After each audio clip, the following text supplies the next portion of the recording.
Hello, my friends, and welcome back to my channel. Hey, you made it, Ariel. You made it.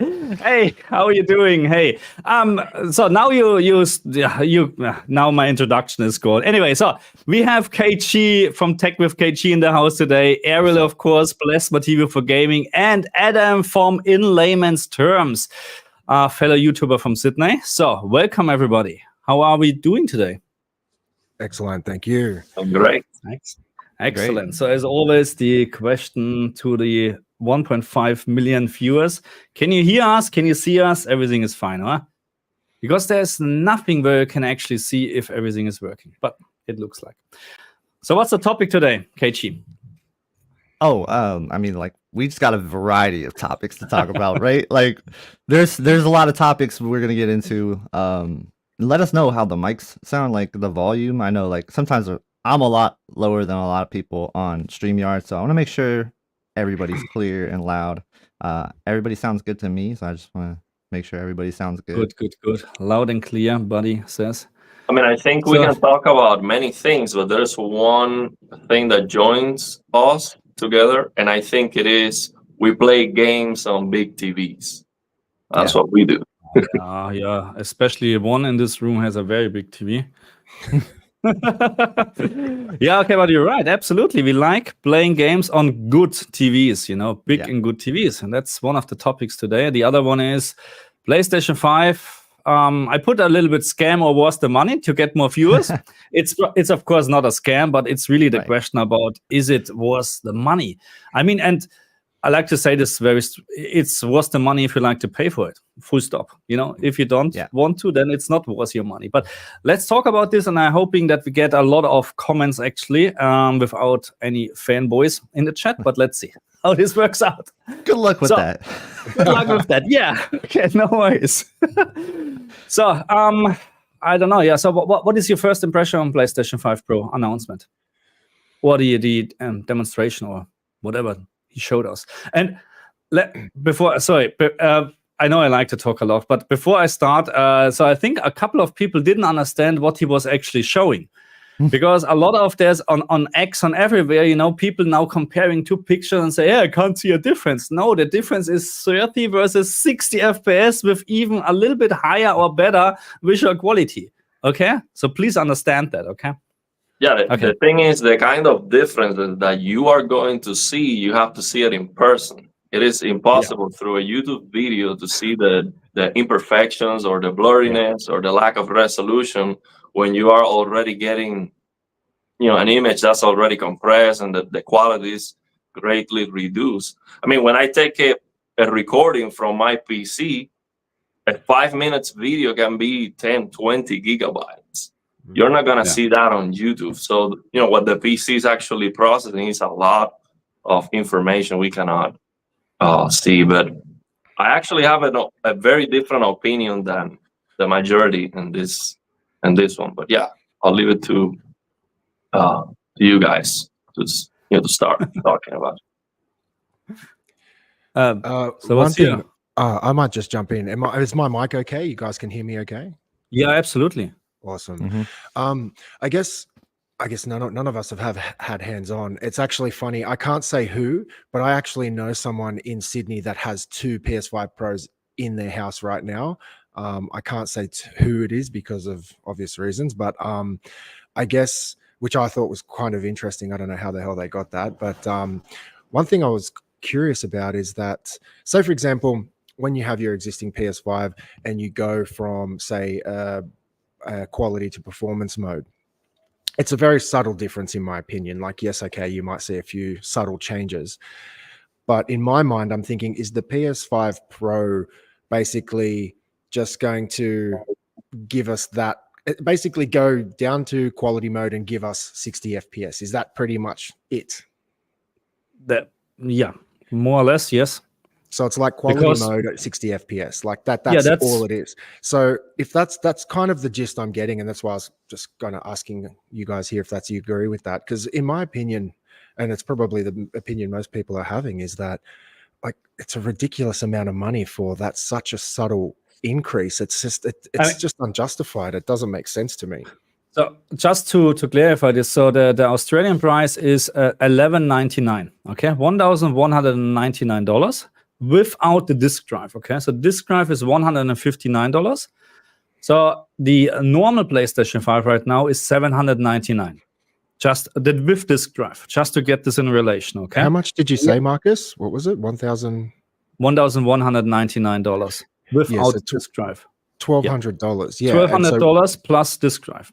plus disk $1,350. drive plus stand, you're looking over $1,400. Like, Yeah. really? Yes. So compared to the normal PlayStation with disk drive, $800. So that's the increase, man. So it's more or less probably the same when you buy a new graphic card for your PC to get double the frame. Probably. Not sure.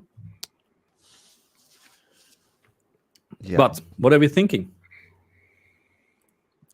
So I don't know if point, you guys are having trouble hearing me or seeing me, but I know like I'm looking at the thing and kind of fuzzy on YouTube. Yeah. You're a little bit blurry, yes, but your sound is I don't know great. what's up with that. Okay, good.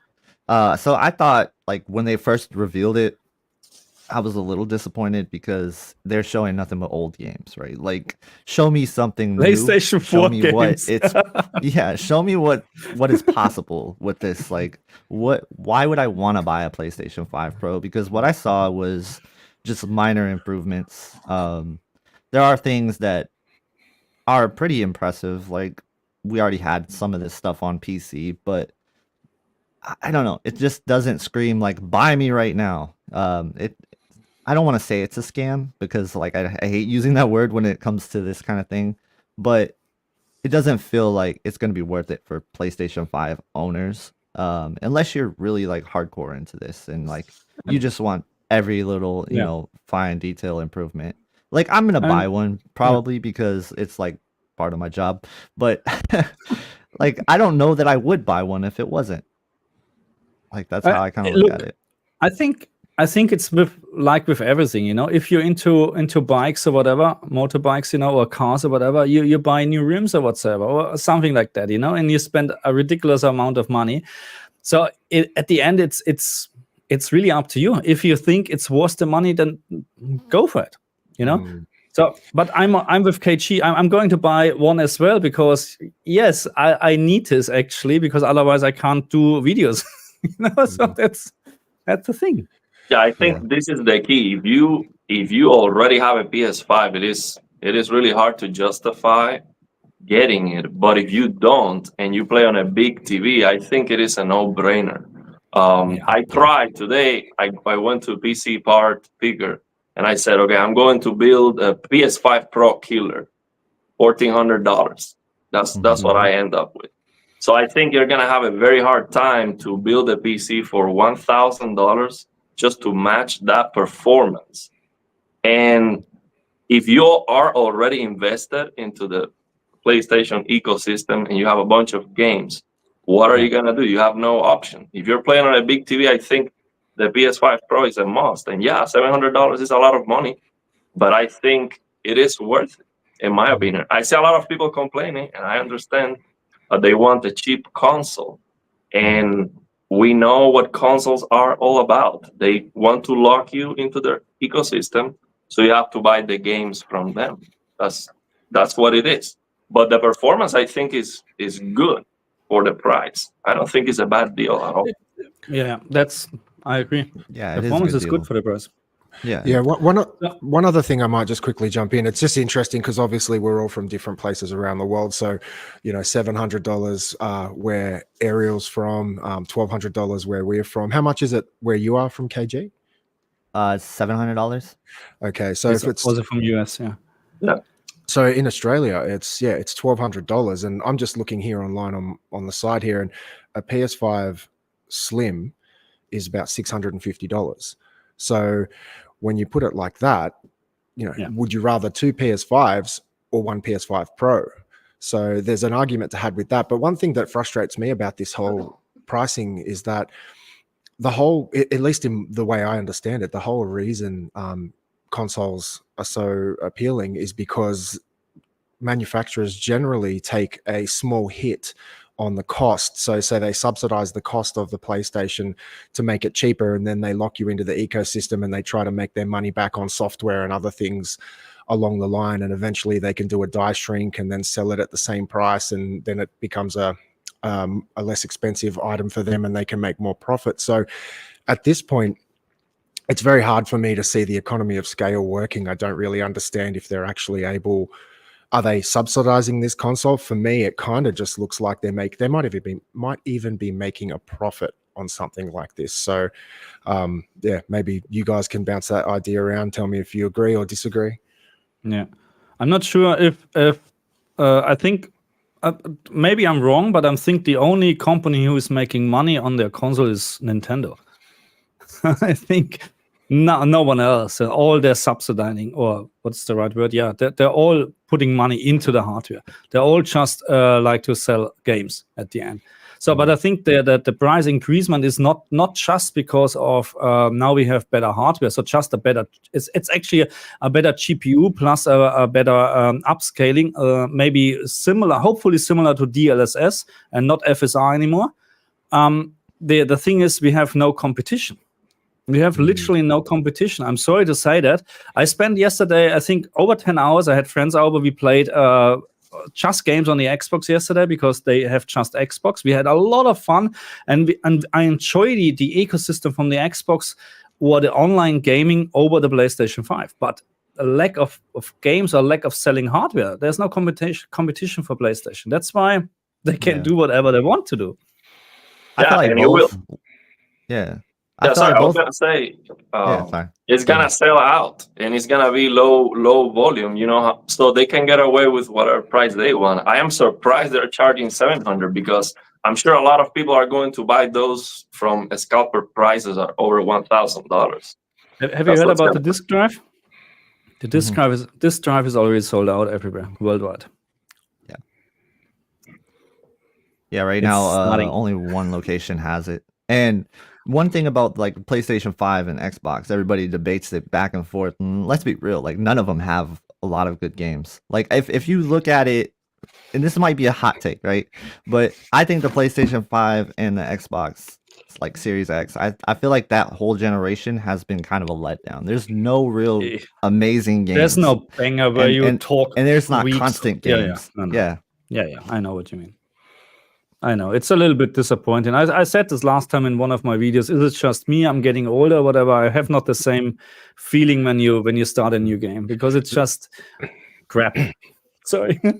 The question is, do you think I've heard this question a lot online? Do you think Sony made the right choice by making a pro console? For me, I feel like Microsoft perhaps made the right choice not doing a pro console this generation and just investing into the next gen. I just think it's too small, and correct me if I'm wrong, but it doesn't look they've done much to the CPU. It just seems like a PS4 Pro again. It's all GPU, and so what about all those CPU bound games? What's going to happen there? Yeah, the same problem as before. But the question is Xbox planning to do a new console? They would have to be, wouldn't they, eventually, like somewhere down the pipeline? Maybe they're going a complete I mean, Microsoft has said multiple times, we don't care what are you using to play our games. They basically just care about you buying Game Pass. Yeah, so I don't think they need to. They're gonna try to compete with the PS5 Pro. The thing that I liked the most about what Mark Cerny said was most gamers are playing on performance mode. So they know, he said 75% of gamers, they want 60 FPS or more. So if they know that, I hope that moving forward, they have to guarantee you have a very good performance mode on the games. And one thing that they are highlighting in their against themselves is that the performance mode is not looking great. And that's what they're trying to sell. Okay, well now, you get this quality mode at 60 FPS, and that's really what we need. One thing I'll just quickly jump in. Sorry, KG. Just anyone in the chat, if you have any questions, just put a Q in brackets at the beginning of your statement, and that way we can kind of look through the comments because there's quite a few coming in. Sorry, KG. Go ahead. Oh, no problem. I just got to understand there is a little bit of a delay. So if I jump in front of you guys on accident, like we are talking from overseas, so you know you All got to good. remember that. So when we're looking at like the PlayStation 5 Pro, and you have to look, it's kind of retracing the steps of what the Xbox was doing, right? They went to the Xbox One X, and then they went to the Series X, and the One X to the Series X really didn't feel like an amazing jump. Like it was okay, and there was some pluses about it, but wouldn't you guys agree? Like the biggest improvement in a like vacuum is sort of like consoles getting an SSD. Like Absolutely. it's really just been that for me, and I haven't really been like, oh, this is so much better than the last generation. So for them to go to a Pro, I honestly do feel like in some parts of me wants to say it feels like cash grab. Like it really does feel like it's a cash grab, but at the same time, like it is something that console doesn't have a platform that gives you 60 frames per second with really good fidelity games. Like it's either a pick or choose. So if they could execute like we're gonna give you 60 FPS and the highest quality we can give you, then I think that's a good thing. But I want to see it because I don't believe it. Like I gotta see it to believe it because I still think we're gonna get a lot of 30 FPS games at like higher Absolutely. quality. Yeah, because they're going to choose the fidelity over performance. I mean, they show Hogwarts Legacy with ray tracing at 30 FPS. Yeah. So they are telling you most gamers don't like 30 FPS. Like only 15% of gamers are choosing that. And they are pushing ray tracing and showing you a game at 30 frames per second. So what happened there? It's Yeah, like, you know what's funny about that is like they showed that it's actually the best looking thing they showed. Like it really was. Like if you're looking at the night and day performance difference, like the graphics difference, like seeing there was not much those to see. reflections on Hogwarts versus like everything else they showed, it was like that was easily the best thing they showed, and that was like one of the more modern games they showed too. So yeah. So Euro Chuck Norris is saying, or is question, it's not really a question, it's a statement. DLSS on console will be a game changer. I don't play my games without it enabled. The same here. And I hope it's just better. So it's not DLSS, it's called PSSR or something like that, PlayStation Super. I don't know what. Anyway, but if it is something different to FSR, which is and it's similar to DLSS, then yes, absolutely, this is will be a game changer. But what about CPU bounded games? It will not help. Now, what I saw about that CPU limitation is that, and this is kind of a leak, they say that the developers are going to have an option to boost the CPU performance in 10% while reducing the GPU performance in like 1.25% or something like that. And that might be the default for all developers because that's a no-brainer, the way I see it.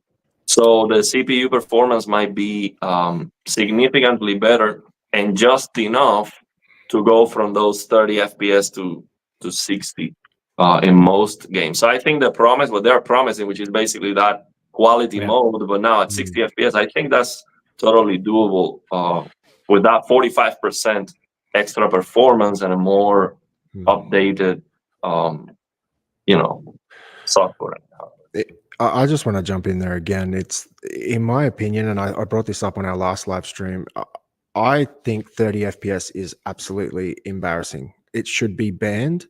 I cannot believe that we're approaching 2025 and we have access to all these amazing graphics processors, and console gaming is still stuck on 30 FPS. Like we were getting 30 FPS 10 years ago on 360 and all those generations, and it's like the developers are just chasing trophies, in my opinion. Oh, we've got 4K, we've got ray tracing. We don't care, man. Give us a good frame rate, and it's just, even with this PS5 Pro, that's what annoyed me when I first heard about it. I was like, oh cool, 60 is the new 30, but still not the case. And for me, like if I'm spending that much money on a gaming console and 30 FPS is not blocked, banned, for me, I'm not interested. But you know what? So before we go into the question for KG, actually, let me say one thing. So you will hear a lot of people saying, "Oh, 10 years ago you played 30 FPS or even less, and you did not complain." But there are things changed, and we have now OLED TVs with a high refresh rate. You know, the pixel response time is so high that 30 FPS or even 60 FPS, when you jump from 60 to 120 FPS. On an OLED screen like the G2 or any OLED TV, it's such a big step. You can't go back to 30. I don't understand why people just don't understand. They're playing on their crappy LCD screen. Everything is blurry. Even 20 FPS looks absolutely fine, you know, to them. And then it's no, it's not the same. I can play any 30 FPS games on my LCD screen without complaining because there's no stuttering.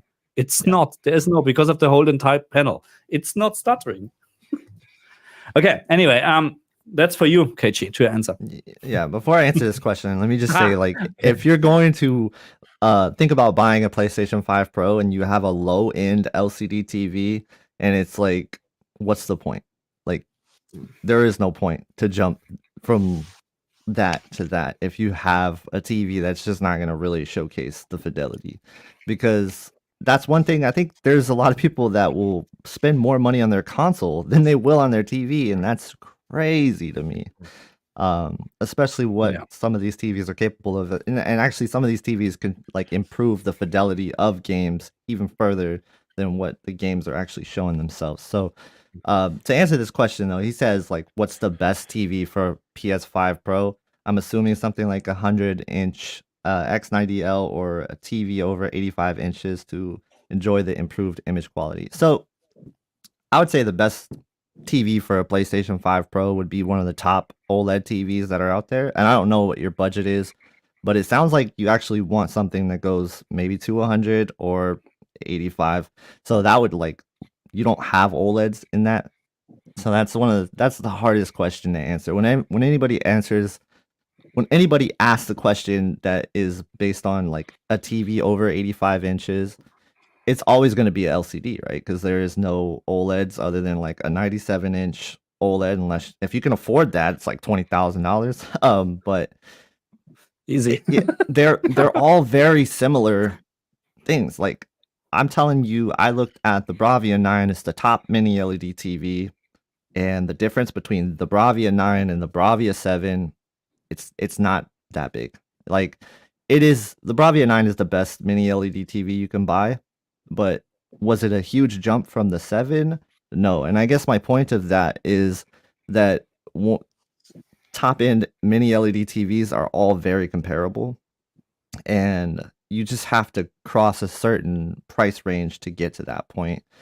I would say the X90L is one that I wasn't very impressed with. So I would honestly skip the X90L. It doesn't have great contrast overall, even for like looking at it as an LCD.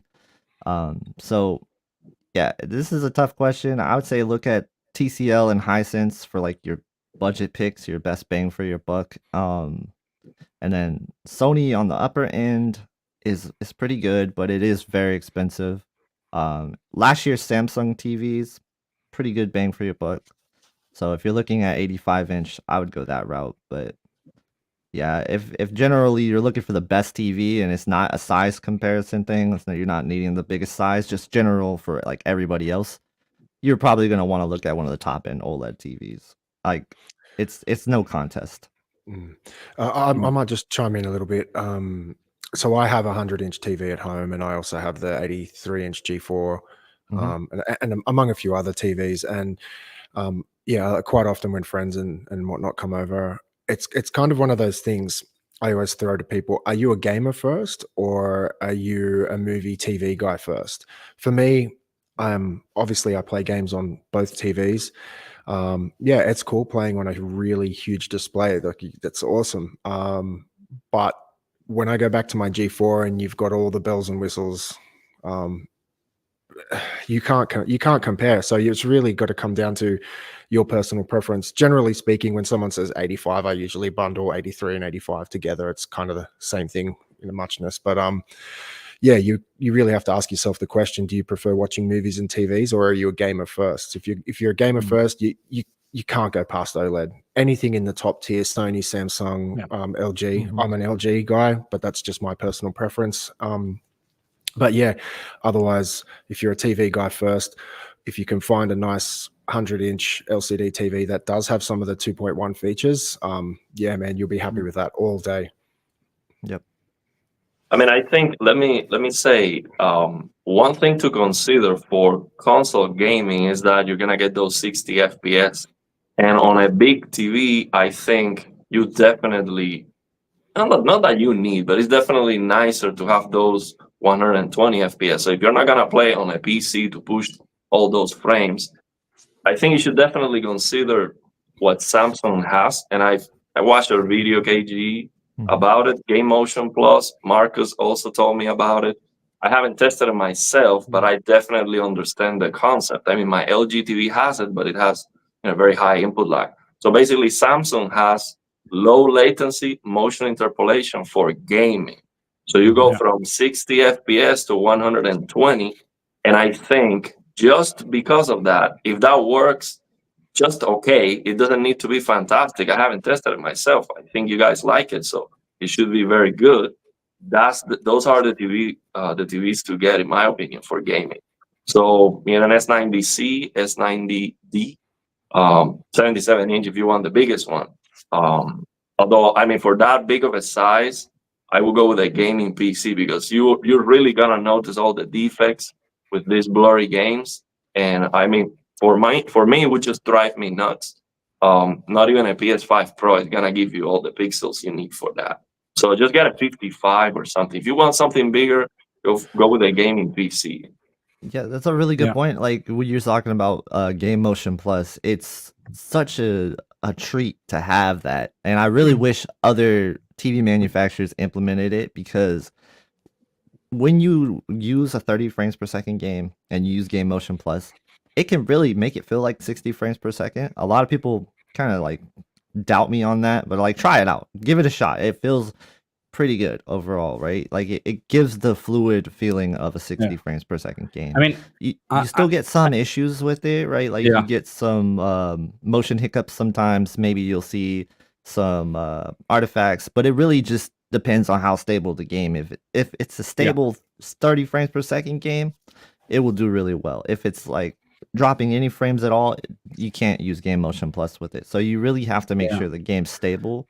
But it's nice to have. It's a good tool. Game Motion Plus is so that's why I prefer playing on my Samsung TV over the LG, because especially games like Diablo 4, if you have games like that where the whole screen is moving at the same time, and you compare this on the LG OLED TV, and then you play on the Samsung with Game Motion Plus, it is a night and day difference.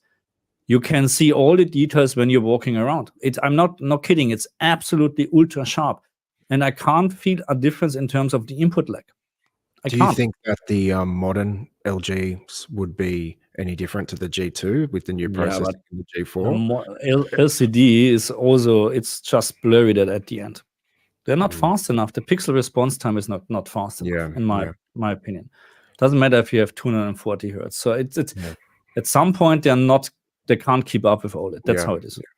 Marcus, we have quite a lot of questions. Do you want to go back and maybe just spend a little bit of time trying to get to those? I have here this one. I'm not sure. Maybe we're missing something. So if we missed your question, Super Chat is highlighting the question. Just saying. Okay, so in my opinion, 60 FPS with perfect frame times or 120 hertz VRR, nothing under this should be allowed. Fluidity, oh my god, I can't pronounce this word. And smoothness is key. FSR 4 has been announced now. What are your thoughts? FSR 4 has been announced. Really, I don't know about this. But I'm not a big fan of FSR in general. So far, everything what I have seen, even FSR 3.1 or what we're having, is not even close to DLS. No way. What do you guys think? I mean, we have to see it. It's like, it's coming for sure. We just need to see it, see how good it is. Yeah, but it's good that everybody, it's not just a NVIDIA thing and just NVIDIA can use it. This is the great thing on AMD. But that's maybe also why they're always a step behind in terms of quality. I'm not sure. it's good, you know, in terms of open source or whatever you want to call this. AMD is always ahead of NVIDIA. Everybody can use their stuff, which is great. But if I made a video about, I think it was in Avium, Immortals of Avium, where I compared FSR with DLSS, and even on the YouTube compression video, you can clearly see how much better DLSS is. It's unbelievable. But this was, I think it was it FSR 3 already? I'm not quite sure. Next question here. If you change it from 30 to 60, will VRR even boost it further? Because normally it will go to around 40. So is it a 20 FPS boost or more on quality? I think you're mixing up things what VRR is doing. VRR is not here to boost FPS in general, because it's just for letting the game engine running with the highest frames per second without any tearing and stuttering on your screen. That's what VRR can do. I guess he's referring to, you know, if we have a 30 FPS locked, but they let you unlock the FPS. Yeah, if the game never drops below 30, it's probably doing 45 in some places, and that's definitely gonna be better. But then when you go down to 30, you're gonna feel that big difference. So I mean, I prefer, even on the PC, I play all the time with the FPS locked. So if the game's gonna drop below 60, I'm sorry, if the game is gonna go down to 60, then I lock to 60. I don't want to see that jump from 90 FPS to 60, because that's very distracting to me. And then I use, you know, BFI and other things to get better fluidity. But I wanted to say about the 30 FPS, and you know, we need more power. Yes, more power is great. A better console is a good idea. The problem is the developers. I mean, these consoles are great.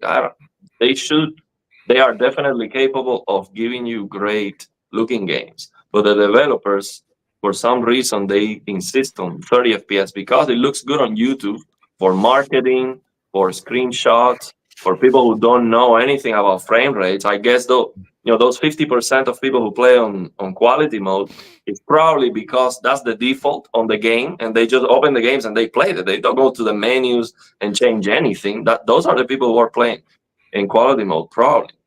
So all the time, even we get the PlayStation 6, you will see 30 FPS all the time. You know, at the beginning of the generation, when playing last gen games, yes, you can push 60 FPS, but there's always that point where the developers decide that for some reason it's a good idea to give you 30 FPS again, and they have to understand that we don't need more power for 60 FPS or even 120.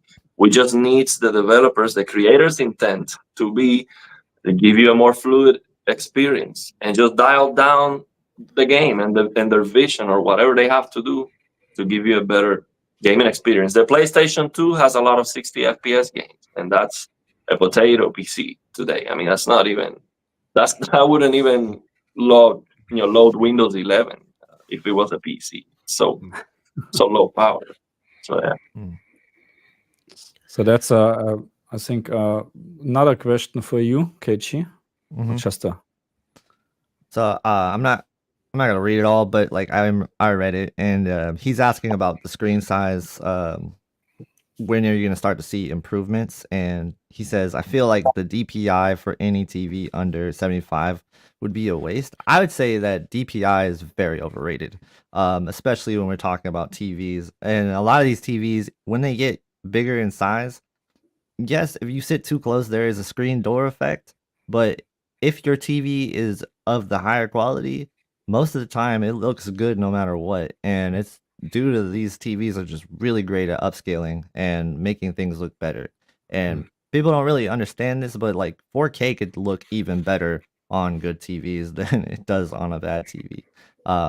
It's not just about the pixel resolution. These TVs are doing more behind the scenes to make the picture look better. So whatever you throw at your TV, it's always going to make it look the best possible. I would say look at size more so in how much size do you need? How far are you sitting from the TV? Because if you're sitting, say, 13 feet away from a 55-inch TV or 13 feet away from a 65-inch, you're wasting like that space. Like you might as well get a bigger TV of lower quality because you're not going to appreciate the quality of that size. So you want to make sure you get the right size TV for the environment. So let me know how far you're sitting from your TV. I think that's going to make the most difference.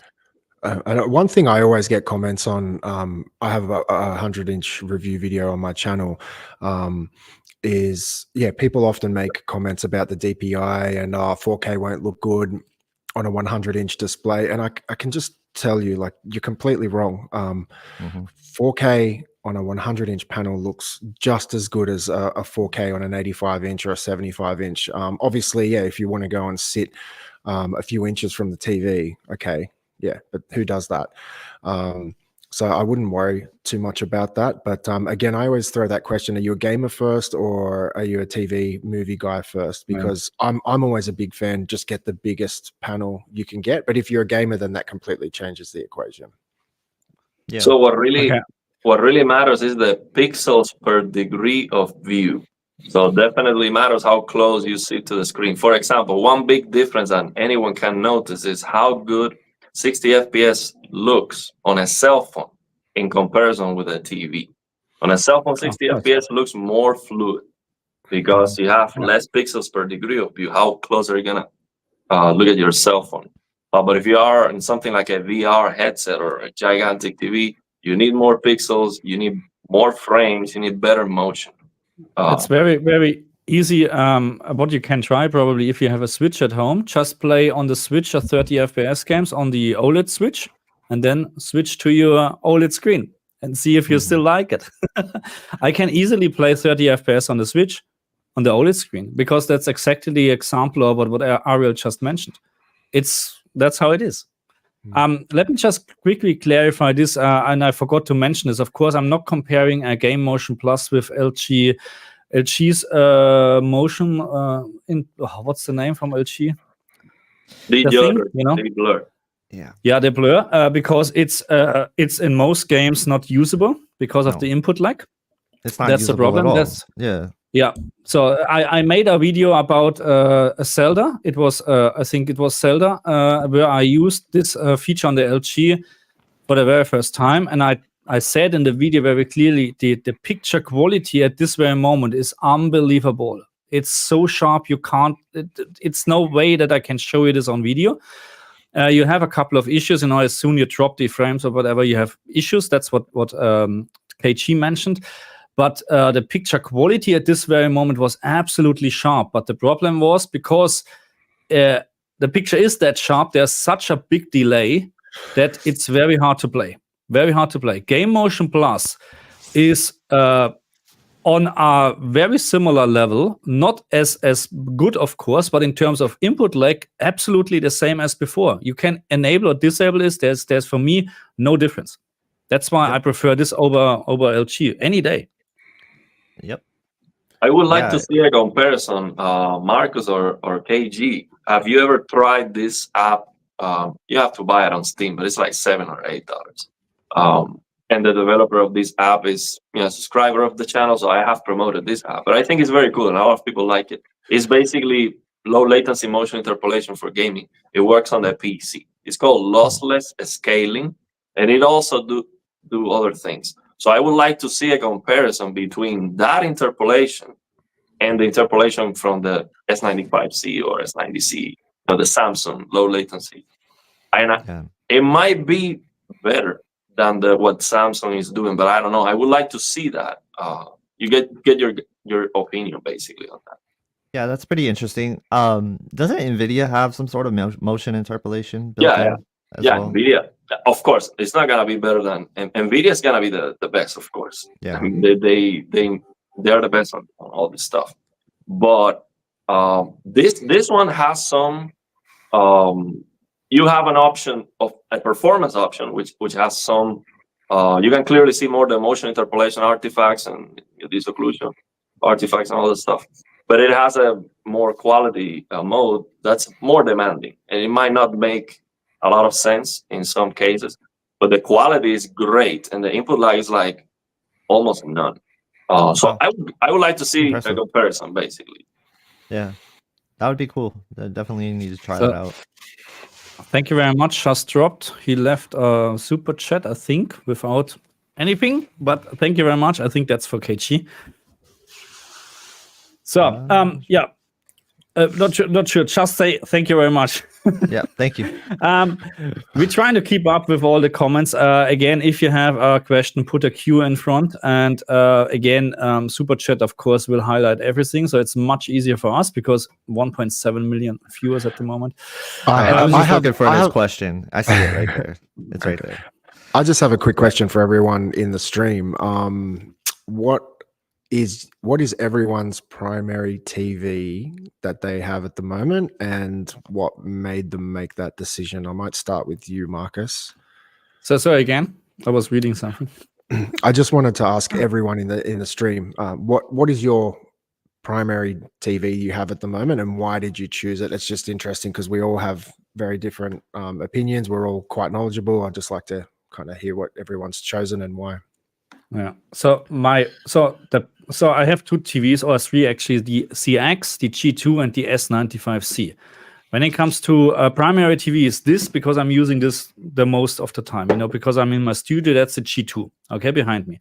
The reason why the G2 is here and not the S95C is because I'm using the PC with it, and I'm using a lot of programs, and the fringe from the text on the S95C, with the pixel layout, is not perfect for text. That's what we have to say. So if you increase the size from the text on the S95C, then it doesn't matter anymore. But as soon as I'm playing games or watching movies, I'm doing this on the S95C. It's a much better display, a much better experience. I don't have the G4, of course. Maybe that's a different story then. But comparing to my G2, the S95C is a step up. Okay. A big step up. Go ahead. Well, myself, I play on a C1, LG C1. And the main reason why I got that TV was because of 120 BFI. That's this older LG OLEDs, 2021 and before, and also Panasonic's, basically 2021 OLEDs, WRGB OLEDs, and before that, they used to have this 120 BFI, which is called OLED Motion Pro, and it has 3 settings: high, medium, auto, and low. Also have 4 settings actually. And this thing is just absolutely incredible. Basically, what it does is it trades brightness for motion clarity. So it's going to dim the entire screen, but it's going to improve the motion clarity massively. So for example, on the LG C1, you get a 2.6x motion clarity improvement. So basically, if you're getting 120 FPS, multiply that by 2.6, and that's how it looks. That's absolutely incredible. It's like 312 frames per second. So we don't have a 312 hertz OLED that's 4K, and it has all this quality. So it's absolutely amazing. It also works at 60, 100. So if you can get 100 FPS, 100 hertz, it works too, or 120. And I don't understand why all these TV companies, they stop completely supporting that feature, because I think with the brightness that we have today, especially on those QD OLEDs, that would be incredible looking. And you could get a fantastic picture quality with more brightness and better motion. So yeah, it's like 3D. They just stopped making 3D TVs. I don't understand why, we lost quality. We're losing quality sometimes on these TVs. Yeah. That's a really great observation. Like what you said about the C1. And this is actually a 48-inch C1 behind me, and the same reason why I kept it is because of the 120 hertz BFI. It is so good. Like, I don't think people understand how good 120 hertz BFI is in like first-person shooters, for example. Like, there's no other TV that I just do as good in games than that because of 120 hertz BFI. So I like that for performance. Like, just overall, that's what I go to if I'm playing like a first-person shooter. I plug it into the C1 48-inch, and that's what it goes. Nice. So I have a number of different TVs right now because it's like always a rotating door of TVs in this house as a TV reviewer. Like currently, like right here, I got So this is the G80 SD Samsung monitor that I'm reviewing, and then next to it is a 42-inch S90D WOLED. Because I really wanted to see like what Samsung's doing with WOLEDs. And then to my left is like a Hisense U8N I'm reviewing right now. And then I've got a Bravia 8 from Sony in another room that I just got done reviewing. So like it's just always a rotating door. And I can never sit here and tell you that I can sit and play and enjoy the same TV. So like it's always changing. So I'm always evaluating TVs and changing it up. I wish I had a dedicated TV. I really don't at this time. Like I would say I watch on my projector more than I do on my TV. Wow. In terms of like movies and TV shows. Okay. I like projectors. I got an ultra short throw projector. It's about 120 inches. The immersion is right there. Like so I get why people buy 100-inch TVs. It's not as bright as TVs, but like just the immersion, man. I'm telling you, if you just like watching movies, get a projector. It's really awesome. Yeah, that comes down to where I was saying before, are you a gamer first or do you like TV? Like fortunately some of us are in a position where we can have both. You can have a gaming TV and a movie consumption TV area display or projector. But yeah, I definitely agree. If you can have both, why not, man? Like I'd love to have a big room with a projector in it. That would be absolutely fantastic. Yeah. Well, I also have a big old plasma TV here, and this is where I play the next gen games. Okay, Yeah. the games that are very, very demanding that I have to play them at 1080p. That's where I play them, and they look great on the plasma because I don't see it. Doesn't bother me as much the blurriness and the lack of pixels and resolution, and it looks great in motion. This plasma TV in motion looks better than any 120 hertz TV on the market. It looks like 240 actually. Not as good because it has some gray to gray limitations, but it has 4 milliseconds of persistence. So when you pan the camera slowly, it does look like 240. But if you move it faster, then it's not quite as good. But it's great for gaming. I think for console gaming, actually, plasma TVs might be a great deal, especially if you can get them almost free in the US. I was about to say, you better have a plasma TV with that name. I have two, actually. I have two. The first one cost me $25, and it's very bright. That plasma is brighter than my C1 full screen. It blows it out of the water. It's a lot brighter. So how much is it using then? 600, 700 watts? Oh yeah. Well, so this plasma, this is a Pioneer Kuro Elite Pro 151 FD, a 9th generation Pioneer Kuro. It was like $7,000 when it released back in the day. So this consumes so much power, and because I also went to the service menu to get more brightness full screen, it uses so much power that I have to renew the electric system on this house because it's a big old house to be able to use it with my PC. Because the voltage on the house drops from 120 volts to below 100. Wow. So it's crazy the amount of power this thing uses. I guess like almost 600 watts. So that plus my PC, I cannot use it basically. It's great. Just this quick one, I think that's what just dropped was going to put in his super chat. Sorry, I messed up the super chat, but I'm thinking some people may need to upgrade their TV size to truly appreciate the difference in image quality and all things equal. Absolutely correct. Yeah, you're right. So and KG was absolutely right what he said. It really depends how far you're away, because I mean, I'm sitting 1.8 meters. So meters, that's the normal, not feet. I have no idea how much feet this is, but I'm sitting very close to my 65-inch G2. Very, very close. That's why, because that's how it is. I like it. Okay. Even to the S95C, I'm fortunate that I can move my chair actually also very close, So that's how it is.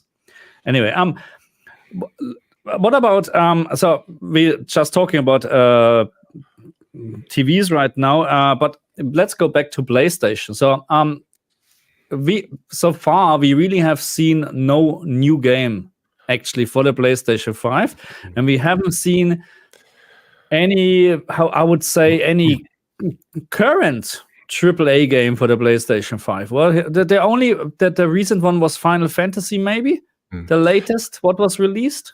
Yeah, that's a really good point, Marcus, because I think for me personally, I'm not excited about the Pro at all, but that's something that never really crossed my mind until you brought it up.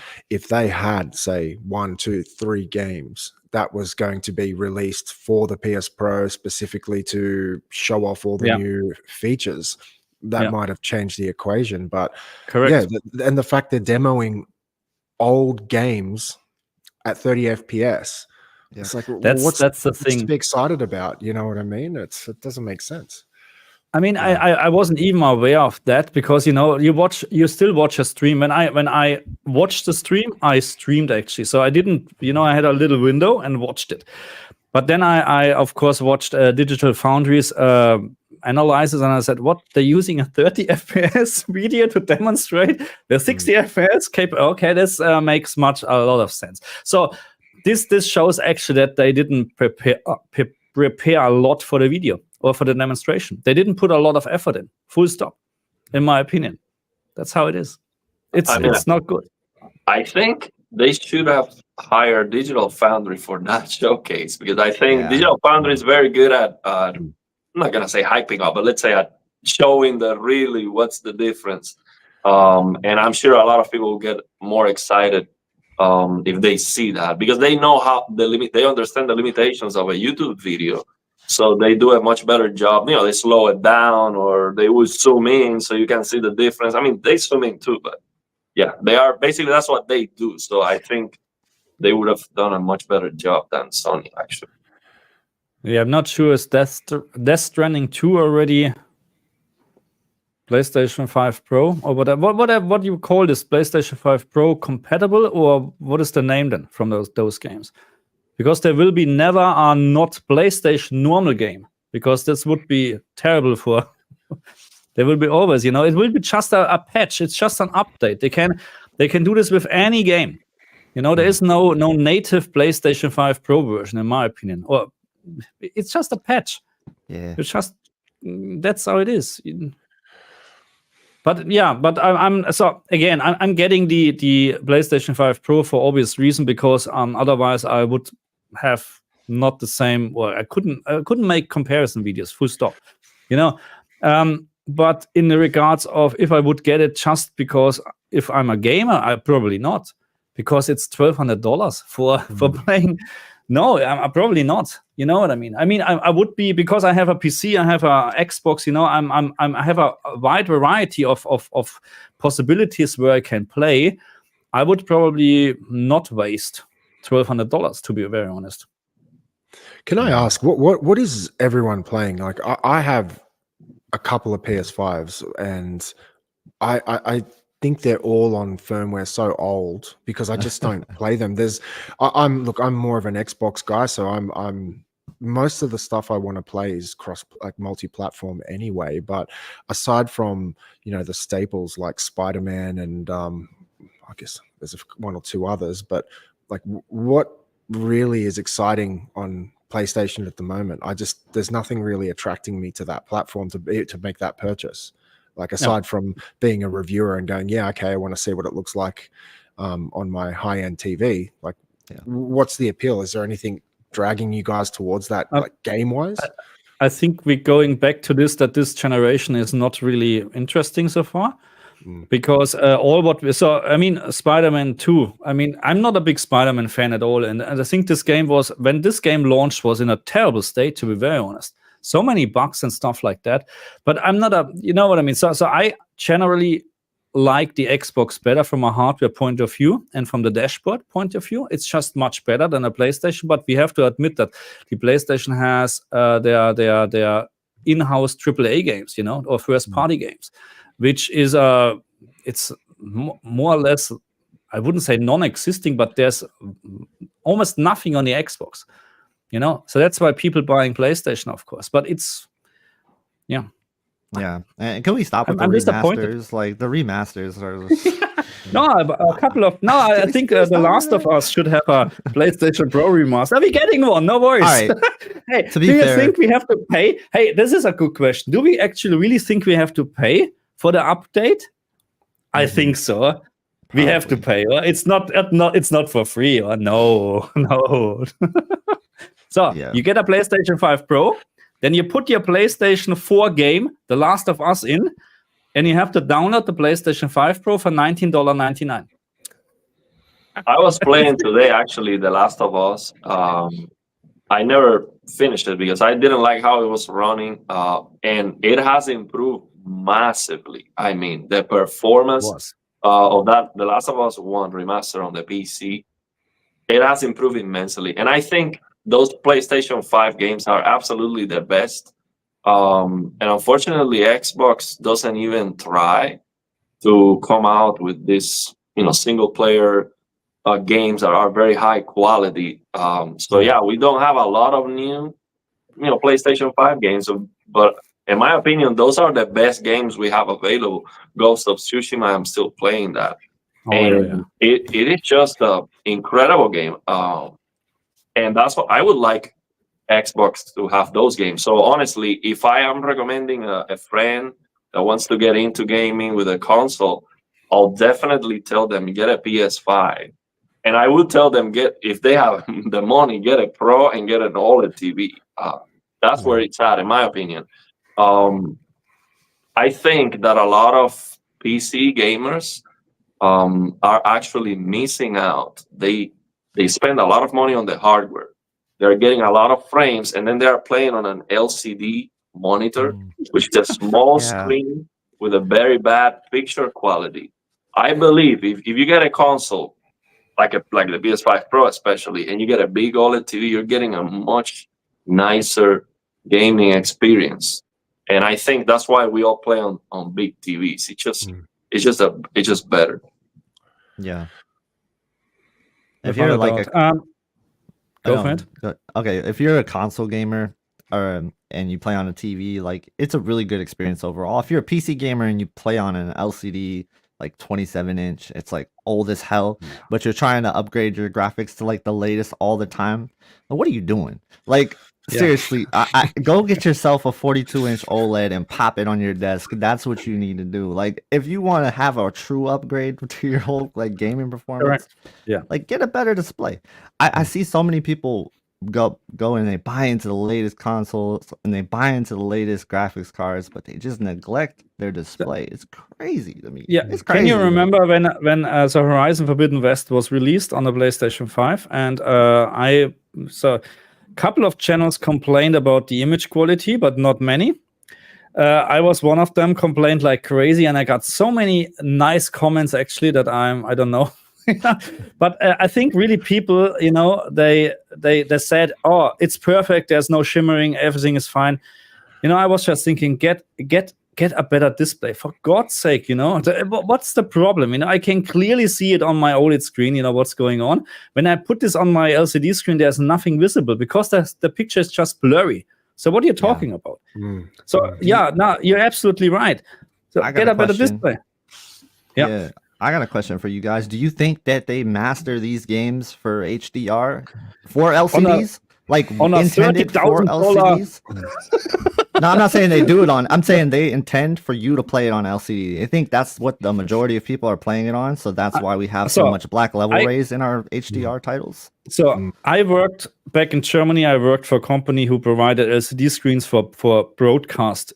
So broadcast studios, and they're using until today. Some of them they haven't upgraded their LCDs because they are a lot of money and they can work for years. You know what I mean? So they're still using LCD screens for mastering for stuff like that.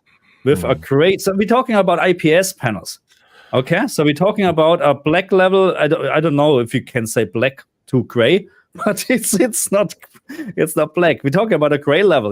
That's how they're mastering their stuff. I'm pretty sure about that. Yeah. Yeah, but the thing is, it cannot be. To answer that, it cannot be, because if SDR has a perfect black floor and it has better contrast, Then even if they are using a crappy LCD monitor, they are mostly working on SDR. So after they finish their game, they decide, okay, this is the red that we want. These are the colors. Yeah. This is the color grade. Now let's do HDR. Now it looks washed out. It cannot be. So it is not HDR looks washed out because they are using a crappy screen. Also, we on the PC now, and I'm sure they have access to this. They have to know that we have reshade. We have this HDR analysis tool. You don't even need a reference monitor to realize that the black level is red and the contrast is messed up. So they can just use that. And so I think what might happen is that the guy working on the HDR might do a good job, but then somebody else is adding like a fog effect or a color filter to make everything look green or something like that, like a star fill. Everything looks green and messed up. And then those other people mess up how the game, the way the game looks. So let me answer this though. What you guys think of the 8K mode for GT7, and where are we supposed to get an 8K TV? There's some, but I wouldn't recommend any. Also, do you guys think any other games will be 8K? Please, God, not The Last of Us 2 again. So I don't need 8K. Give me 4K 60. I have to. The one thing I've brought up with you in a previous live stream, I had the 8K Neo QLED for a couple of years, and it actually failed on me. It absolutely fell apart. If anyone's interested, there's also a video on my channel about that. And the original PS5 actually had 8K written on the box. I don't know if any of you remember that. Yeah. Still. Yeah, so when I got it home, I had a HDMI 2.1 receiver, 8K throughput, plugged everything in. There was never any 8K options to even set the resolution for the dashboard. So is the Pro actually now enabling a feature that they advertised at the beginning, or so I'm not too, this is the first I've heard about it. Is it now they're enabling the resolution on the dashboard, or are they super sampling games up to 8K? But I think they added at some point 8K dashboard resolution. I'm pretty sure you can choose this. But there was just one game, I think, The Tourist, which had 8K native, if I'm not wrong. Right. So they're just going to start slamming out all these 8K side-scrolling 2D games? Yep. Like, is that kind of what they're going to do? Or I don't know. I really don't know. I hope that, don't jump to the next thing, just focus on 60 FPS now. Get 4K, 1440p, right. 4K, a mix between this and get 60 FPS. So now 8K, fuck. Anyway, just dropped, thank you very much again. What do you think odds are that Sony releases an 8K video option for PlayStation 5 Pro? Maybe an update to Bravia Core that's let you download 8K movies. Who can answer this? Or who can comment on this? KG? Well, I mean, currently, I don't know of any way you can get 8K movies, so I don't think they're distributing 8K movies out there. So I don't see that happening anytime soon. As far as, just 8K streaming just doesn't exist. Like 8K streaming really doesn't exist. There are like fringe cases where like they showed certain things for 8K. They showed little trailers in 8K. Like they'll do little promotional things in 8K, but like never like full movies where you can go and watch them in 8K. I had my 8K TV for about 2 years before it died, and I searched relentlessly for anything 8K, and the only things I could find was just like demo content or that kind of stuff. There was once a trailer that released, I can't remember what it was for, but I had to watch it through the TV's Amazon app. And it was just a trailer for some movie, and then that was it. And then the movie was released in 4K.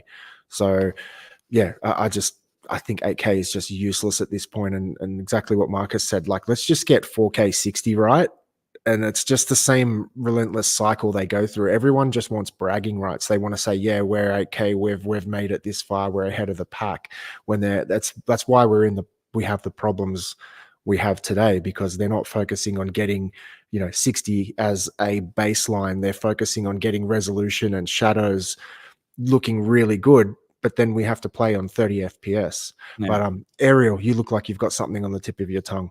Oh yes, because I want to say we need higher quality material in general. For example, right now is the UFC, the Notch UFC. They're on the Sphere, and they spend like $20 million on this production to give you, the highest quality sporting event ever, 1080p 30 FPS. Yeah. And actually someone asked Dana White, why don't we get 4K at least pay-per-views? And even right now with all this money you spend, why not 4K? And he said, yeah, in the future, once we have the technology, for sure, but not today. Once we have the technology, my phone can record 4K, 8K. Yeah, well, I guarantee you It's about that money. the cameras they're using they're probably like 6K and 8K cameras. You Yeah, know, like yeah. that's what Some they're red filming cameras or movies whatever, yeah. on, and there's Oh my God. definitely like we have the content, we just don't have the content like distribution, right? Like we don't have a way to have it on physical media yet. We don't have a way to stream it yet. So they're not really focused on like bringing media to 8K yet. But I think it is something we'll see in the future. But I think it's a little bit along the ways, and From it's my going to take a little understanding, longer than people think. sorry, KJ. From my understanding, ahead. it's an infrastructure issue as well. I remember I watched some documentary on the Super Bowl, and they were trying to show you why they don't stream in 4K, and what they actually do is record in HD, and then they upsample it. Have you seen that as well? I'm not sure if you've. Yeah. Yeah, so I think it's infrastructure issues, but yeah, it is interesting. Yeah, Caleb So- made that video on Digital Trends a couple years back and really highlighted the whole broadcast of the Super Bowl, and it was a really good, insightful video. It makes a lot of good points, and for like broadcasters, they don't really need to go 4K. There is some broadcasts in 4K, but I promise you, like the difference between the 4K broadcast and the 1080p broadcast, it's not that large. No, Well, because they're using such a low bandwidth, then probably.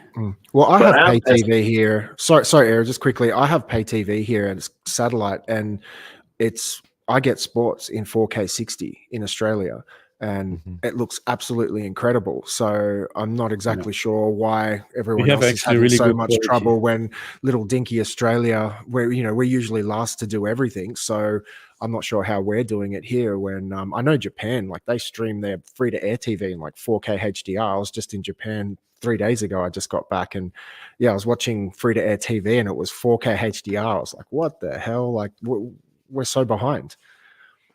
Yeah, that's what I was gonna say. I feel like we are missing more frames. Almost all the TVs. Not all the TVs on the market, but at least the TVs you can buy today, they are almost all of them 120 hertz. Correct me if I'm wrong. Maybe a lot of people buy the lower end TVs that are 60, but Yeah. that's what people Most have. of them, Yeah. Yeah. I'd say that. So let's go into this. This is an interesting question, and I can for sure answer it. Anyone know if they made the VRR range 40 to 120 instead 48 to 120 on the PlayStation 5 Pro? I'm pretty sure it stays 48 to 120 because they're just sorry to say this, they're just lazy. They can easily change this with a firmware update or whatever, or introduce FreeSync or whatever to the PlayStation. Why didn't they do 144 hertz? Like that, it was a don't good know. opportunity for them to up it to pretty 144 sure it hertz. There's stays. so many displays that are pushing that now, right? Let me ask: is any of the Sony TVs can 144 hertz now? No, not yet, but they would See, if they That's did. it. That's probably why they didn't do it. That's a good Yeah, point. see. They didn't do Yeah. 1440p for a very long time. So yeah, you're right. Correct. Yeah, That's how it is. Yeah. Because they're lazy. They're not lazy. They know exactly what they're doing. They're doing the bro. minimum, Yeah. the absolute minimum for the most money. So For the Xbox, longest that's time. why I like. Yeah, that's why I like Xbox in those things better. You have a 120 hertz mode. You can change. You can use your TV all the time in 120 hertz, even with 30 FPS games. And because of that, LFC, low frame rate compensation, is hardware integrated. It works all the time. There's no patch, nothing needed. So why can't PlayStation not do this? Okay, I'm not no, expecting Dolby Vision because it's dead anyway. But right. different story. Good point. Like I think like what you said is like probably because PlayStation 5 Pro and Agreed. Sony TVs don't do it. Like VR not coming to a Sony TV for a very long time, and Yeah. it not coming to the PS5 for a very long time. That had a lot to do with each other. And a lot of people were like, why don't they have it day one? And that's a really good question. I don't have an answer for that. Yeah, they're a little slow to develop things, and I don't know why. That is one of the things that boggles Because my there's mind about still Sony. competition, competition. Yeah, I don't think they mentioned 120 in that presentation. I don't remember Mark Cerny saying they did. anything about 120. They did? Yeah, they did. Well, which game did they show running at 100 or 120? I believe it was Gran Turismo. But he Oh, did I mention, think- he didn't mention specifically what games, but he did say we're going to push frame rates to 120. Oh, okay. Yeah. Because I think with that CPU, they can definitely do at least 100. Not 120 solid on every game, but they know people have VRR display, so why not? At least 90 FPS. I think from 60 to 90, there's a jump that everyone can clearly see. And sample and hold, in my opinion, 90 FPS for myself. If I'm going to enjoy HDR, I need at least 90 FPS. If I cannot get 90 solid, then I would do 60, lock to 60, and then use BFI and other things, or interpolation or whatever. So yeah, I think they could aim for 90 FPS. They know people have VRR displays. Why not lock the FPS to 90 or 85 or something like that, depending on the game, whatever they can get. Yeah. So that's actually an interesting question. Hi from France. Do you think that PlayStation 5 Pro is the end of 60 FPS on the base PlayStation 5? That's an interesting question because yeah. I mean, there can be a possibility, yeah. PlayStation 5 just 30 FPS, and then we have something like Xbox Series S and Xbox Series X, I think they'll still get the performance mode and stuff like that.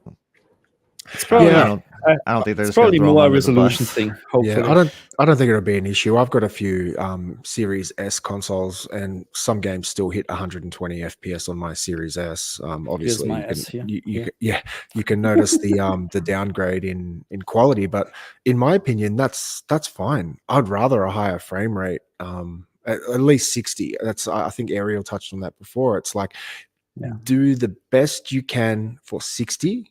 And then offer us a 120 FPS mode. I just think 30 FPS is criminal for anyone. A lot of my friends who don't have high frame rate TVs, I always bring them over because they often can't see the difference between 30, 60, 120. And so what I'll get them to do is sit on a game on 120F, get them to play it for an hour, and then I'll switch it down to 30.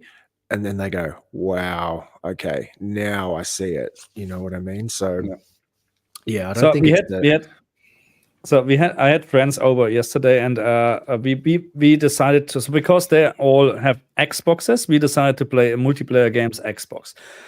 And I asked them, how do you want to do this? I have 3 TVs. I have the CX, G2, and the S95C. We can play on all great TVs, but we decided to play in this room. So I played on my G2. Someone played on this OLED screen, what I'm using here right now. And the other one, I just had an LCD screen left, 4 years old one. And everybody was always looking at the G2. Oh my God, this looks so much better. It looks so much better. I need a TV. I need a better TV. So yeah, it's the same console, same game. And the difference between even this OLED screen, which is Pixio, but it's not great for HDR. This TV smokes everything in this room. The S95C would be a different story again, but it's great. You need to get a better display, guys, please. So, Buddy, thank you very much for your super chat. Sony doing minimum for the most money sounds like Apple. I mean, look, I'm not even saying they're wrong, because if I have a company and I like to make money, I would do exactly the same. We are the idiots. We are the idiots. No one else, It's not the company, not defending them. You know what I mean? They're greedy, of course, as well, but we are enabling this. That's how it is. Yeah, I just hope that the PS5 Pro doesn't come out with an exclusive game that is like, ray tracing 30 FPS, because that's an unplayable game on my PC. I mean, right now, a PS5 Pro, it might be even a little bit better than my gaming PC. So if they come out with something like that, for me, that's unplayable. So I hope it stays. It's not like now the new PlayStation and they come out with a new game for it to hype it up. That's very bad performance. Classy is right. I mean, Classy is right if they're not updating anything on the chip. It's still a 32 gigabits HDMI. Yep, I didn't think about that. It's- yeah, like it's that's even rough. better. Oh my god, it's getting worse and worse. That's Yeah, rough. good point. And Does still anyone million know of if people. no one's had hands on to test the bandwidth, have they, to see if it's over Nah, 32 not gigabits? yet. But there was never anything mentioned with 144 so far. Mm-hmm. And it wouldn't make sense as well to increase this sudden. I don't know if they, focus on 60. give me Yeah. full RGB with 60 and HDR and VRR, better VRR range like on the Xbox, But yeah, Classy is right. It just doesn't feel like And, nothing new. It doesn't feel like anything is just new with the PlayStation 5 No, Pro. they just That's put a my different biggest graphic thing. card in. Yeah, Yeah. that's my biggest It's thing. like Just- you put, I upgraded from a 3070 to 4080. That's exactly the same thing. I have more FPS now. It's not bad, but this is what we need to realize. There's nothing else coming probably. Yeah, it kind of reminds me of the old school Apple TikTok cycle where they used to do incremental, like they used to do the S phone every second year. It was kind of like just this kind of small bump that they would do and then charge you full price for it, but you weren't getting anything really very different. So it's still not appealing to me. Mm-hmm. So I'm going just through the comments, and I'm pretty sure we're missing a lot of comments. And again, sorry for that. But let's just hear another question. Do you think PlayStation Europe should offer a trade-in scheme for PlayStation 5 owners that want to buy a PlayStation 5 Pro? Makes it more affordable? No, PlayStation has no interest in that. But there will be a lot of company or like eBay Games here in Australia or whatever. They will do this. Yeah. But why should PlayStation? They will sell like crazy. No worries. All good. No, I say no. Any different opinion? No, I don't think so. Yeah, I don't think Sony has any interest in that because at this point in time, Sony is just a cash cow, and I don't think they're going to give away any dollars that they don't have to because people are going to buy them. They've essentially got the monopoly on the market. I'm an Xbox guy, but you can't deny Sony literally has a chokehold on the gaming industry at the moment. 5-1 sales. I think they are the only one trying, really. Xbox doesn't even come out with any games. Yeah. I don't understand this. And now they're getting actually the games which were announced for Xbox on PlayStation as well. Okay, time delayed, but hey, so it looks for me at the moment, I'm really not sure if we see another Xbox hardware. I'm really not sure at this point. I might be completely wrong, but hopefully I'm wrong. Hopefully, because I like Xbox. Really, I do like it a lot. I'd be very surprised if they don't have something in the works right now, man. I definitely think there's something coming, but that's just my assumption.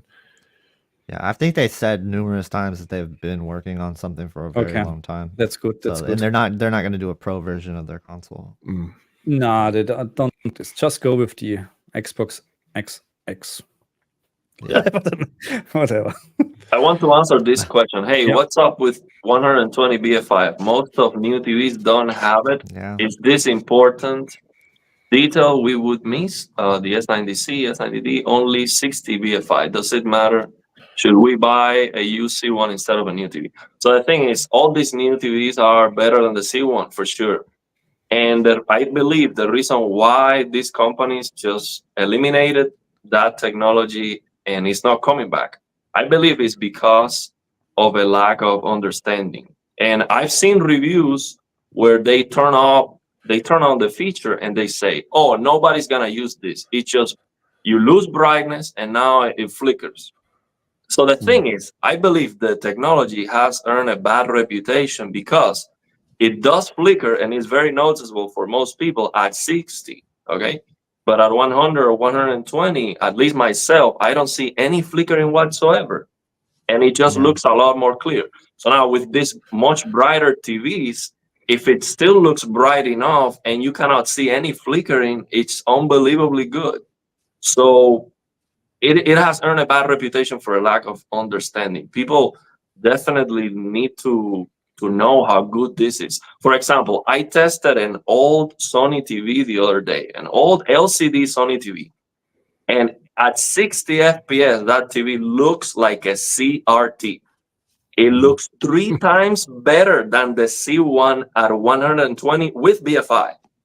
It's absolutely incredible. So you open the UFO test and you follow it, and it looks absolutely perfect with minor, trailing artifacts. So if people knew about this, they will demand it from these companies. Why Sony comes out with a Bravia 9 and it doesn't have a feature that they can do so well? Why is that? Yeah. Well, I believe the Bravia 9 does have 120 hertz BFI. Most of the LCD TVs do. But I have to double check that. The OLED TVs don't have 120 hertz BFI. I don't remember the exact reason for this, but Classy, he's in here. He explained it to me. It has something to do with them switching to the newer panels. Why they don't have it no more. So definitely is a question for Classy if he's here in the chat still. But the thing is, he knew the exact answer to that. Yeah, and I heard it from HDTV test too, that the pixel aperture ratio or something like that. But the thing is, the C2 has the same panel as my C1, for example, and they eliminated that on the C2. So that justification, at least for the C2, is not holding up. So the C2 was a panel lottery, so they had to change it. So if you were going to get the new panel, and it wasn't capable of 120 hertz BFI, then they couldn't have the old panel do it. So it was, since that was a panel lottery cycle, that's why the C2 didn't have it. But I'm sure where there's will, there's power. I'm sure they can do it. They just eliminated it because I'm not sure. Yeah. Yeah. The QD OLEDs aren't capable of it. So the QD OLEDs just aren't capable of it. Based on the way that they're doing their panels, it's not capable of it at all. Well, so there's something with the new panels that it's not capable of it either. Classy knows the exact answer to this, so he'd be able to answer that for sure. Okay, I would like to hear it, but I'm sorry. On the Blurbusters forums, you can read. The Blurbuster chief has an article on this, and QD OLED can definitely do it and do it very well. We just I'm talking don't about have TVs. Yeah, I'm talking about the TV pixel structure. It's a little bit different than the monitors. Yeah, not sure about that. But here, this is probably something for KG.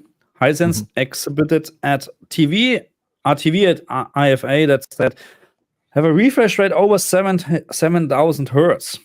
Okay, do you know anything? I don't know much about this, but I would imagine that they're doing this for motion resolution more so than for gaming. Just in general, like motion interpolation, trying to get that better. We're supposed to see.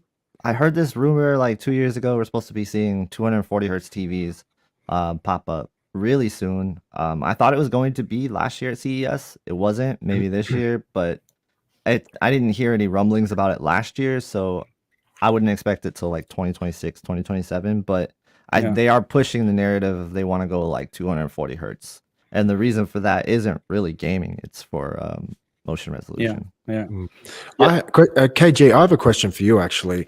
One of the things that because I ended up purchasing the G4 this year, and one of the things that made me pull the trigger on it was that I was hearing that phosphorescent blue OLED was delayed, or it's not coming through, and now I'm hearing rumblings that it is coming through. Do you know much about blue PHOLEDs and sounds like it's a little bit away. It sounds like it's probably a year away.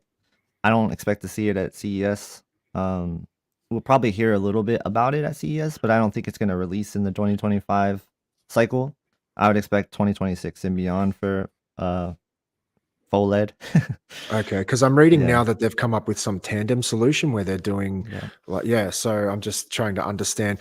And I guess it's all mostly speculation, but do you think there will be a significant difference? Will that give WOLED the chance to catch up to QD OLED, or what are your thoughts on that? I think WOLED is ultimately going to most likely die off. It's peaked. I think LG is going to have to adjust their strategy, and if they go the tandem OLED route, I think that would be a smart way to do it. It doesn't sound like there's a way to do it in TVs just yet. Right now they have them in like the Apple displays, and they're going to try to graduate that to monitors and inside of laptops. They have one being used on a laptop right now, I believe. It is something that they could bring to TVs eventually. That's what the speculation is. but we haven't seen any definitive proof of that yet. So it's just kind of like a concept at this point in time. I think FOLED is closer to that than anything else. For LG, MLA is something that they have right now that they put in their OLED panels. It makes it a little bit better. I heard that, you know, there may be something in the works for LG that is not WOLED. So I don't know. That's just based off of like a Business Korea article, speculation thing. So we'll see. It's definitely nothing definitive yet. A lot of rumors. Interesting, because I feel like WOLED, it's kind of peaked at this stage. They've kind of reached the peak of what it can do. I feel like MLA was kind of maybe something they had in their back pocket, and then when QD-OLED started coming out, they had to start pushing that technology because there was just no other way to respond. That's just my opinion. I could be wrong, but yeah, I'm very interested to see where LG goes now with WOLED. I just don't know how much further they can push it. When I actually haven't had hands-on with a QD-OLED, but everyone I know who's got one is just saying it's just leaps and bounds ahead of WOLED. It's awesome, to be honest. Yeah, they should definitely eliminate that white subpixel once they have the more powerful blue or the hybrid. I watched that FOMO video about it. It was very interesting. They might do like a hybrid between fluorescent and phosphorescent for the blue to get it more stable and more durable. And hopefully they finally eliminate that white subpixel so we have true RGB, better color saturation, all of that. But I want to comment on the previous question because I have the exact answer for that. And about, you know, how many hertz do we need? What is the end game? What is the point of diminishing returns, basically? So what we want, the ultimate goal is that at your individual maximum eye tracking speed. So what I'm talking about is, imagine you have an object moving on the screen so fast that if it goes faster, you cannot eye track it. So let's say it goes from left to right and it takes 1 second. Anyone can eye track that. That's not a problem. So for example, if you have a 4K screen with all those pixels you have, an object that's moving at 960 pixels per second is taking like 4 seconds on screen. Anyone can eye track that. So if you have a 1000 hertz OLED, you get 1 millisecond of persistence equal to 1 pixel of motion blur when moving at 1000 pixels per second. But at 4K, because you have so many pixels, that object is going to take 4 seconds. So how many hertz do you need for that object to move on screen and take only 1 second from left to right? You need 4000 hertz. And anyone can eye track that. So anyone can benefit and definitely see the difference from a 4000 hertz, 4000 FPS in your face there. Anyone can notice that. So now myself, I can eye track an object that's taking half a second. And I'm sure a lot of people can. So if you said 7000 hertz, I think you can definitely see the difference with 8000 hertz, 8000 frames per second, because it would take half a second to move from left to right. So you can still get the benefit. Also, even when you have that great, let's say that ideal perfect motion clarity, there are other defects such as stroboscopic effects due to finite refresh rates. And Blurbusters has an article on that. And to eliminate those stroboscopic effects, which is basically when you move your mouse like this, even if you have 4000 hertz, 4000 FPS, you will still see like a double, triple effect on the mouse. Like like if you do a circle with your mouse, you still see multiple mouses. So to eliminate that, you need kilohertz. You need a lot. Yeah. Imagine the graphics power you would need to drive that. No, I think we're so far away from that. Hey, but I need to mention, we need to go to the super chats than what we have. Yeah, but one thing, because Plasma said, or Ariel said, people can notice 4000 frames. Now people can't even. There are even people out there that are saying there's no difference between 30 and 60 FPS. So that's my last statement to that. But let's go to this super chat. Let me highlight this. Most games this gen are GPU limited, not CPU limited. On consoles, there are only like 5 or 6 games that are stuck at 30 FPS. And for people saying PlayStation 5 Pro will be a small jump without seeing comparisons from Digital Foundry or our channels, is just guessing. Look, even I have to say something. So he's absolutely right. And even in the beginning, we remember Starfield, or it was mentioned 30 FPS because of CPU limitation, whatever. And now we have this game running up to 120 FPS, up to. So of course, it drops down again when we go into this big city because of the CPU limitation. But it is probably with optimization and stuff like that, it is possible to get more out of it. And he is right. I'm not worried about that. We don't see a big increasement because most of the time what we're seeing, what is happening is you change between fidelity or performance is resolution, shadow quality, stuff like that. And that's GPU power. Okay, there's no CPU power needed. So we will see hopefully a very big step up in picture quality. Hopefully. So thank you very much for your super chat. And we had one more and it disappeared. Just dropped in again. Any chance we get 180p 240 hertz mode? For what? For the PlayStation 5? No way. No, it sticks to 120. If you're talking about PlayStation 5, it will stick to 120. And the problem is the CPU. You cannot get 240 FPS on almost any game with that CPU on the PS5. To get more frames, you need a much more powerful CPU. That's the thing, yeah. Hello, rumors, Xbox Next Gen 2026. I don't know. I'm not in the rumor or making stuff up business. I don't know. Just trying to stick to facts. I hope we will see something. So keep talking. I'm just going through the comments. There's a lot of. So hey, I have a question for KG. So end of the year. So depending on a couple of things, but end of the year, I'm maybe planning to upgrade to the G4. Not because I have to, not because I have to, but because I need to catch up. Let's say like this. Should I sell my CX or my G2? CX. Yeah. Okay. Good. I would probably sell the CX. I know. Now I'm losing 100 he's gonna lose the only TV he has with 120 VFI, right? So you CX is kind of like your mascot. Maybe you want to keep it, right? Like that's how I feel about the Q90T. Like I was like, I never will sell that. It's just in my garage. But I think I don't know. It's hard to say. Like G2, it's a really good TV. Like I think a lot of people ask me all the time, like, should I upgrade from the G2? I'm like, why? Like it's just a really good TV. The G2 is good, you know. But for like what you do, I think the G4 is really excellent because you have control over the tone mapping this year. Yeah. And that's something that really can be a game changer, especially if a game isn't really looking the way you want it to look in HGIG. Well, you can go ahead and customize it to your liking by adjusting the curve and like the values. And so, but on the other hand, one thing you can do. What is the G5 offering then? So it's always the out, and Marcus, Marcus, I want to add to that is you have to ask yourself, how much money do you really think you'll get for your C10?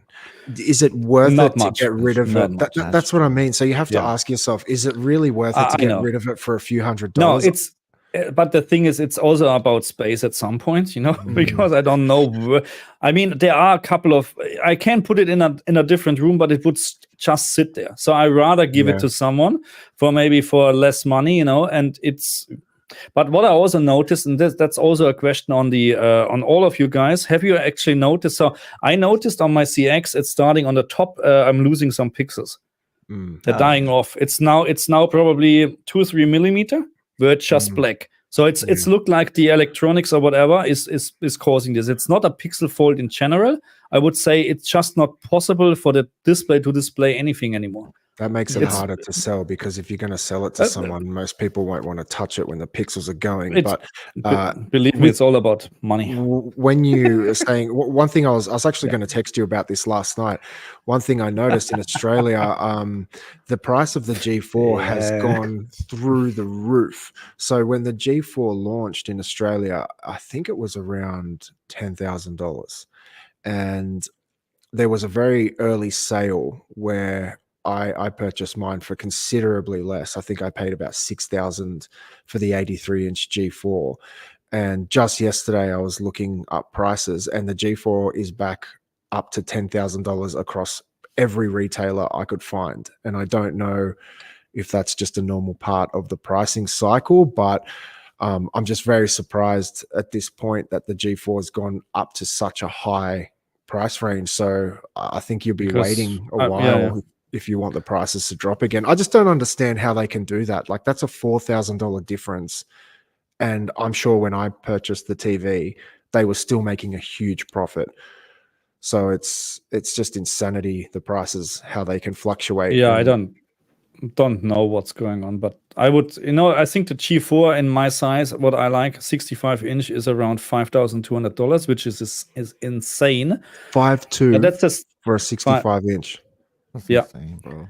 No but it's way, the man. same price what I paid for. So no, not what I paid. What it was advertised for the G2 back then. I didn't pay. I paid $4,400, I think, or $4,500 then for the G2.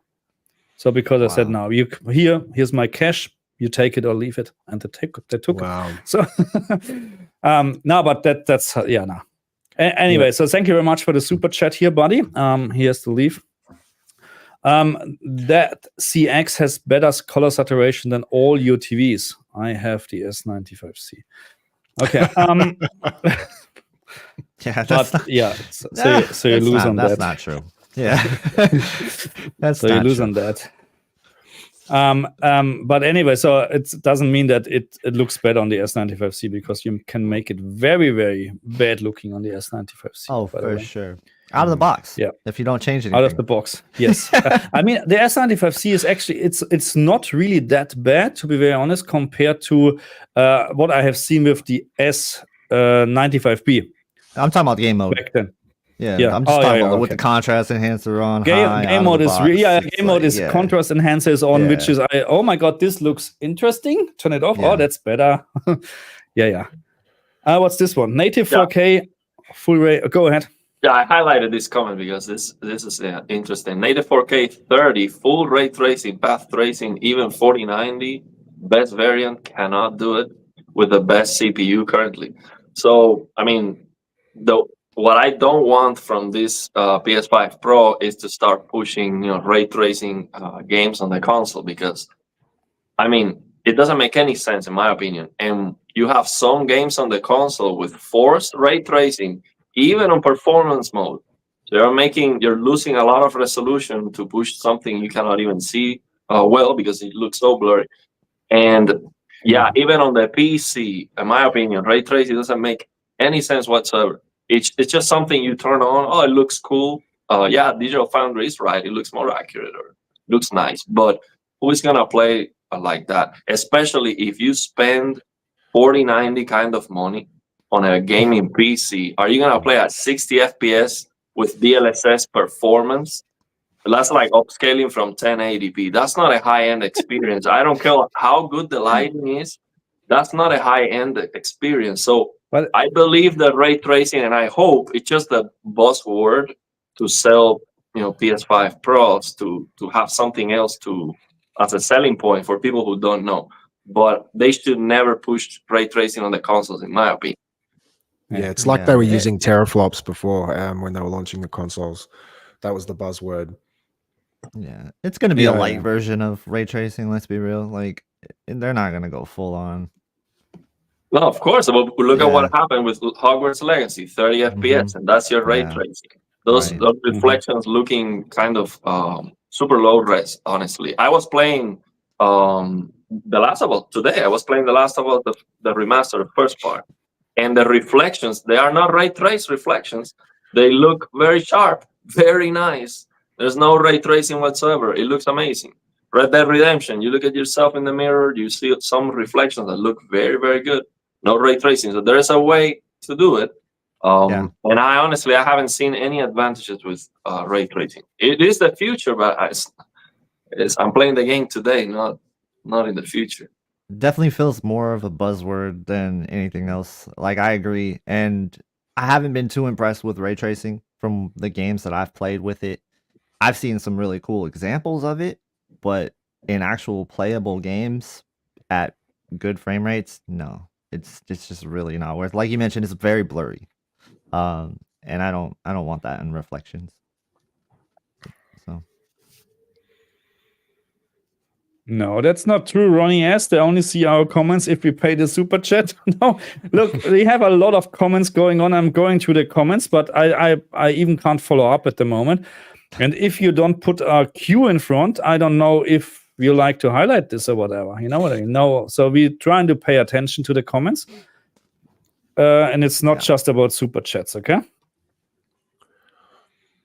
But I can't see any questions at the moment. At this very moment, I might highlight this one. So then, what's the verdict? Is it worth the upgrade? So let's take a vote. Who will be upgrading? I will. What? PlayStation 5 Pro? Yeah, I will. I will be getting one next year, but it's gonna be a birthday gift. So it's not for myself, but I'm gonna make some videos about it for sure. KG. Yeah, same here. I'll probably get one, but I don't think I'm gonna keep it. Like I think I'll get it. I'll make content with it. I'll showcase some TVs on it. That's it though. Like I don't think that if I wasn't doing that, I wouldn't get it personally. I feel like if you have a PlayStation 5, you're probably fine not getting it unless you just really can't buy a PC, right? You can't, and you really just want like the highest of high frame rates. And of course, we all want to play in 60 frames per second. If you hate performance mode, then it's worth the upgrade, really. Because if you're going to get a better 60 frames per second experience, then it's worth the upgrade for you. But for most people, I would say no, it's not worth it. Yeah, I personally used to be a PC gamer in my younger years, and then as I got older, I kind of got a bit more lazy, and I got sick of the constant firmware updates and drivers and all the stuff that kind of came along with PC. And I love the fact that you can just plug a console in and it's just taken care of. You just get an update and they take care of any patches, anything that may have issues with it. But me personally, I don't think I'll be getting it. I think because, well, first of all, everyone in here is getting it, so there'll be millions of reviews going up of this device, and so for that reason, I will admit, if there was say a Xbox Series X Pro, I probably would, simply because I'm more of an Xbox guy. But I just that price point, man, it still stings. It's crazy, yeah. Yeah. So just quickly, and let me ask you this. Yeah, if you have a PlayStation 5 and you plan on buying a PlayStation 5 Pro, what if you just sold your PlayStation 5 and put the money you're going to get towards a PC? Like, wouldn't you just have a better experience at that point? Because you're like going to spend money that you were going to spend, plus what you're going to get for your PlayStation 5. I imagine you can get a PC that's pretty close. Yeah, and also when thinking about the value, you have to also consider what the cost of the games, because I mean the games today are $60-$70. So how many games are you gonna play? 10 games? That's $700. 10 of those games, that's a lot of money. So if you are already invested into the PlayStation ecosystem, I don't think you have a choice if you want to take advantage of that. But on the other hand, if you are on the PC side, I think of course it's better to spend more money get a PC. And also on the PC, the games are getting free right now because of Epic Games. They are giving away games. I got the Callisto Protocol the other day, and that was a $60 game when it came out, and it was how long ago? Like a year ago. And I got it for free. So, and I have a lot of free games, very high quality free games from Epic Games. So we have to consider that too on the PC. I'm also sorry, KG, go ahead. I was gonna say, like, he makes a really good point about if you want to get a PlayStation 5 Pro and you already have a big digital library of PlayStation 5 games. Of course, then like you can't really say, "Oh, I'm gonna sell my PlayStation 5 and go to a PC," because you already invested in the PlayStation 5. So, like, I get that point, and I think that's a really good point. I just wanted to say that. Yeah, that's obviously by design. Every brand tries to lock you into their ecosystem. But one thing I have noticed is, at least from my perspective, correct me if I'm wrong, is that PlayStation games, at least they're exclusive their exclusives tend to be more expensive than the Xbox exclusives. I'm finding now, like games like Spider-Man, at least where I live, $130 for like the base game now. Where I'm noticing, like, for at least with Xbox, you have options to go to key sites and different things like that, where I just bought, what's that, is it Space Marines 2 that just came out? Yeah. I just purchased that last night. It was $110 on the Xbox store. I purchased it on a key site for $70. PlayStation, they don't do any of that stuff. They don't allow third parties to sell keys. But the PS5, it's just so expensive to live on that platform right now, especially for the exclusive games. I remember Spider-Man was so expensive when that came out. So I just feel like the prices of things are getting really out of control, and I'm trying to understand where is it inflation, is it greed, or is it a combination of both, where companies are kind of taking advantage of, like, okay, prices are going up, maybe we can just slide our prices up and say, oh, it's because of inflation. No, but is it just so? How is the situation in the US? So here in Australia, you go to a store, JB Hi-Fi or whatever, and you get the physical copy cheaper than on the PlayStation or Xbox store. Yeah, why is that? How is that? Yeah, I don't know. That's definitely not like that here. And then it's the same people are price, supporting digital only. Really? Seriously? Yeah. Sorry, It's are the you same stupid? price. No, Yeah. sorry. Because if there's no physical version at all anymore, the digital version will go up in price. That's crazy. I tell you that. I promise you that. It's wild to promise hear you that. Australia prices. Like, I don't know the conversion rate, so 1 for 1. I mean, like, I don't we're know earning that, millions but of dollars every month. still crazy. That's Well, No, like, it's for not. example, It's- Star Wars Outlaws is $79 for the physical copy, and I think it's $120 if you want to buy the digital copy on the Xbox store. When I last checked, it's much more expensive. I don't know why. That's I don't so know why. crazy. yeah, So, and That's why I'm not supporting this. That's why I'm I trying to wouldn't go understand. digital at all. No, we don't want to. Yeah, I wouldn't Let at me all. just. So first of all, I would like to keep. I would like to keep this stream below 2 hours if possible. And we going close to 2 hours. Can we just maybe focus on a couple of questions like this one here? So, what's your TV recommendation for PlayStation 5 Pro and why? Thanks for the stream. So, everybody, just quickly. So, my recommendation right now would be the S95C. Right now.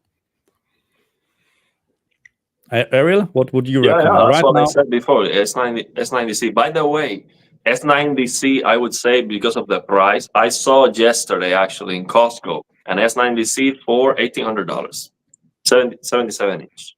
Okay. So I think that's a killer deal. It's a lot of money. You can get the smaller one. I would get a 55 myself.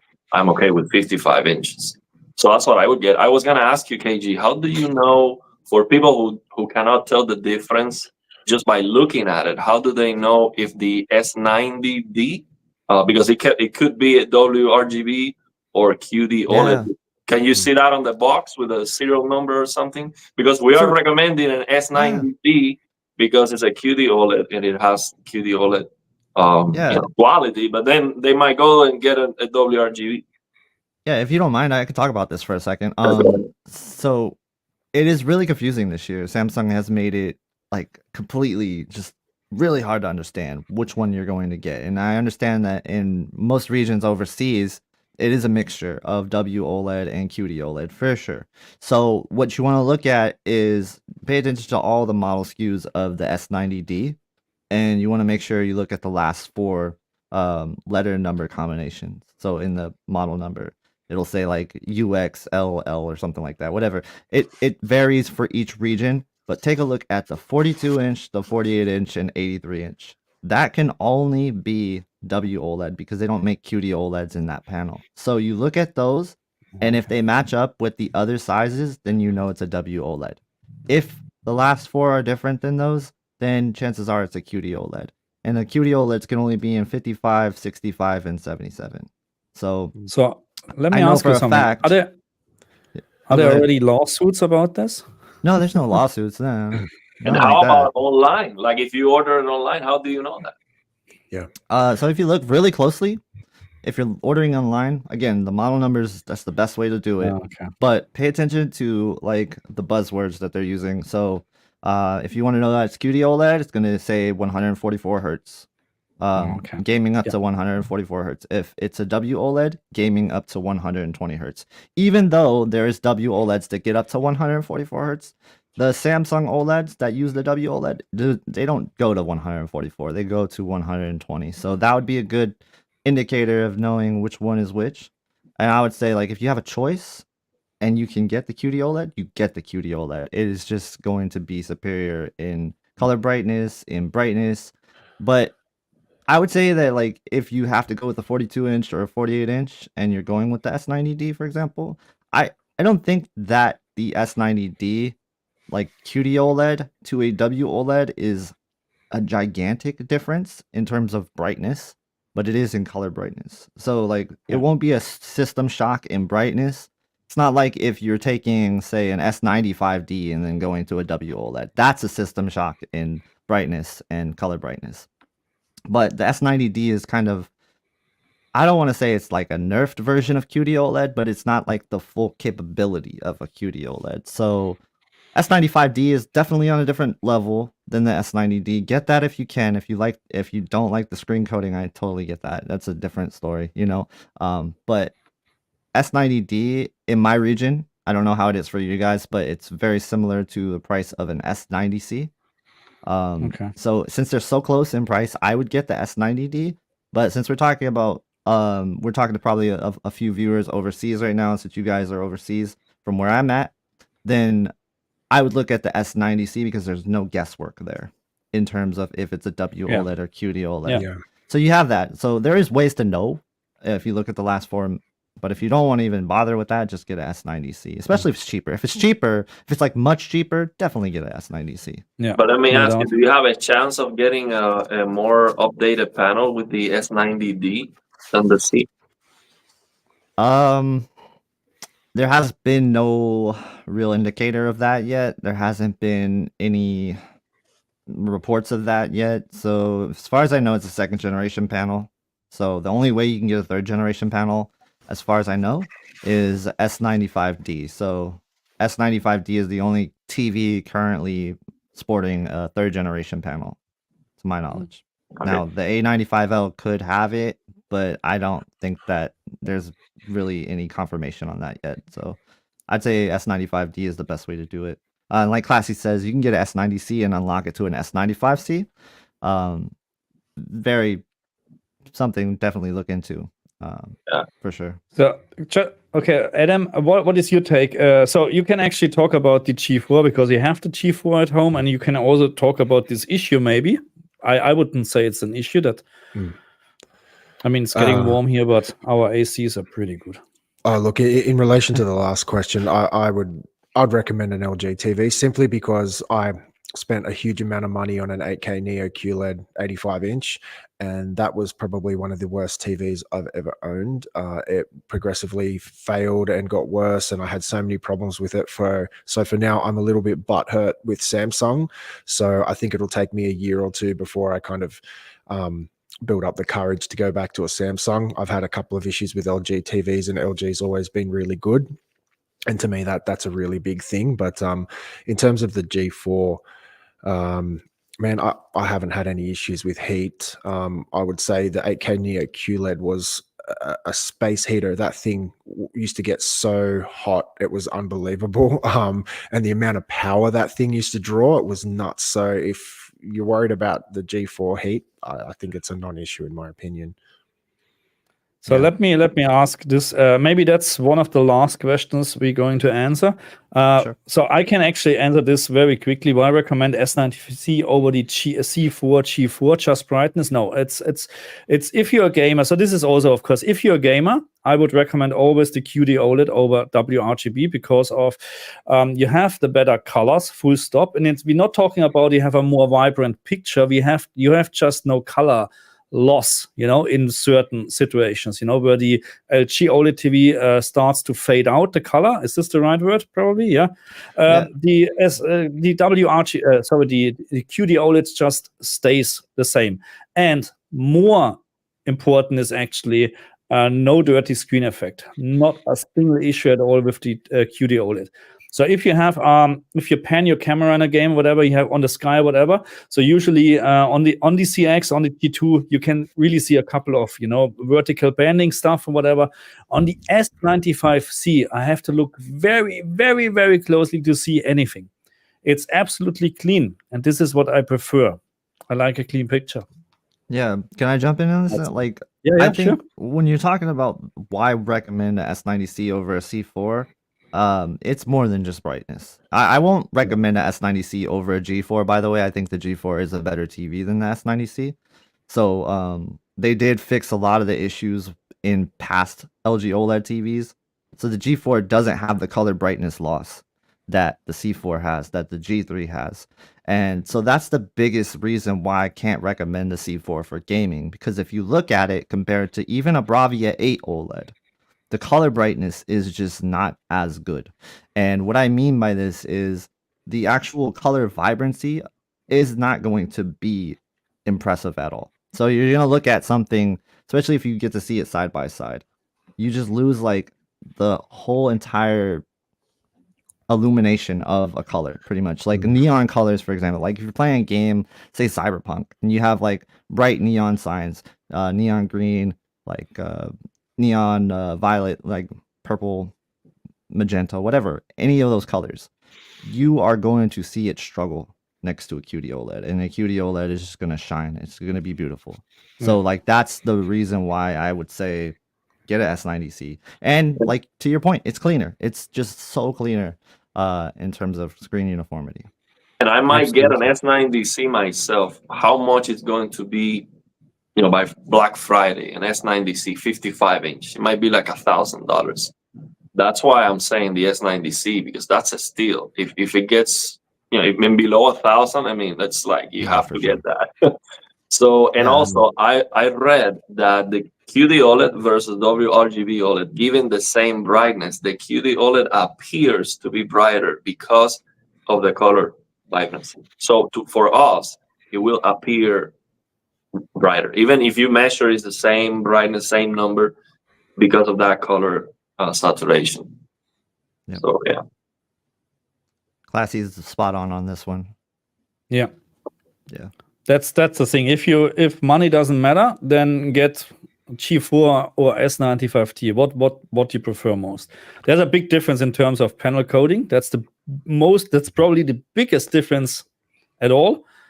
The rest, of course, you have to have a side-by-side comparison. But so in this case, I would go with the G4. Yeah. So the bummer thing about the Samsung OLEDs is that in movie mode, in filmmaker mode, awesome color. It's BT 2020 color by default. And in game mode, though, it's using DCI-P3 as the default color space. So you're going to have to like change that and tweak some things to really get the color to look amazing on the S90D. So it's like one of those things where you're going to have to do more tweaking to get where you want. And then like the G4 is just really great out of the box. Like it's an amazing TV. Yeah, so. That's one thing I'll say. I found that my G4 really didn't need too much adjustment out of the box. I just put it in some of the default settings. What was it? The filmmaker mode or the cinema home. I don't mind using, and just it's amazing out of the box. Very little adjustments needed. Yeah, and then not having that brightness drop when you're going from those modes into game mode. That's so good. Like, I wish the C4 did that. I wish the G3 did that. But like that's not an issue no more for the G4, and that's why I can highly recommend it for gaming. Yeah, sometimes I actually have to turn down the brightness when I'm gaming on my G4, which is something I wasn't expecting. Yeah, it's really bright. So, and he's making a good point. If you can afford these TVs, PlayStation 5 Pro is a joke in terms of price. He's right. And I mean, we shouldn't complain too much about the price, because this is really a subjective topic, probably. And everybody maybe who's upgrading their phone every year and spending $2,000 or $1,500 on a new Apple phone, you know. So just shut up, and you know, you get my point. So it's probably, you know, it's not much then, you know, what you spend for a couple of years of use, because PlayStation 5 will be around for a couple of years. But that's how it is, you know. It's up to you where you like to spend your money. It is. I think. Anything else, or are you happy to finish the stream?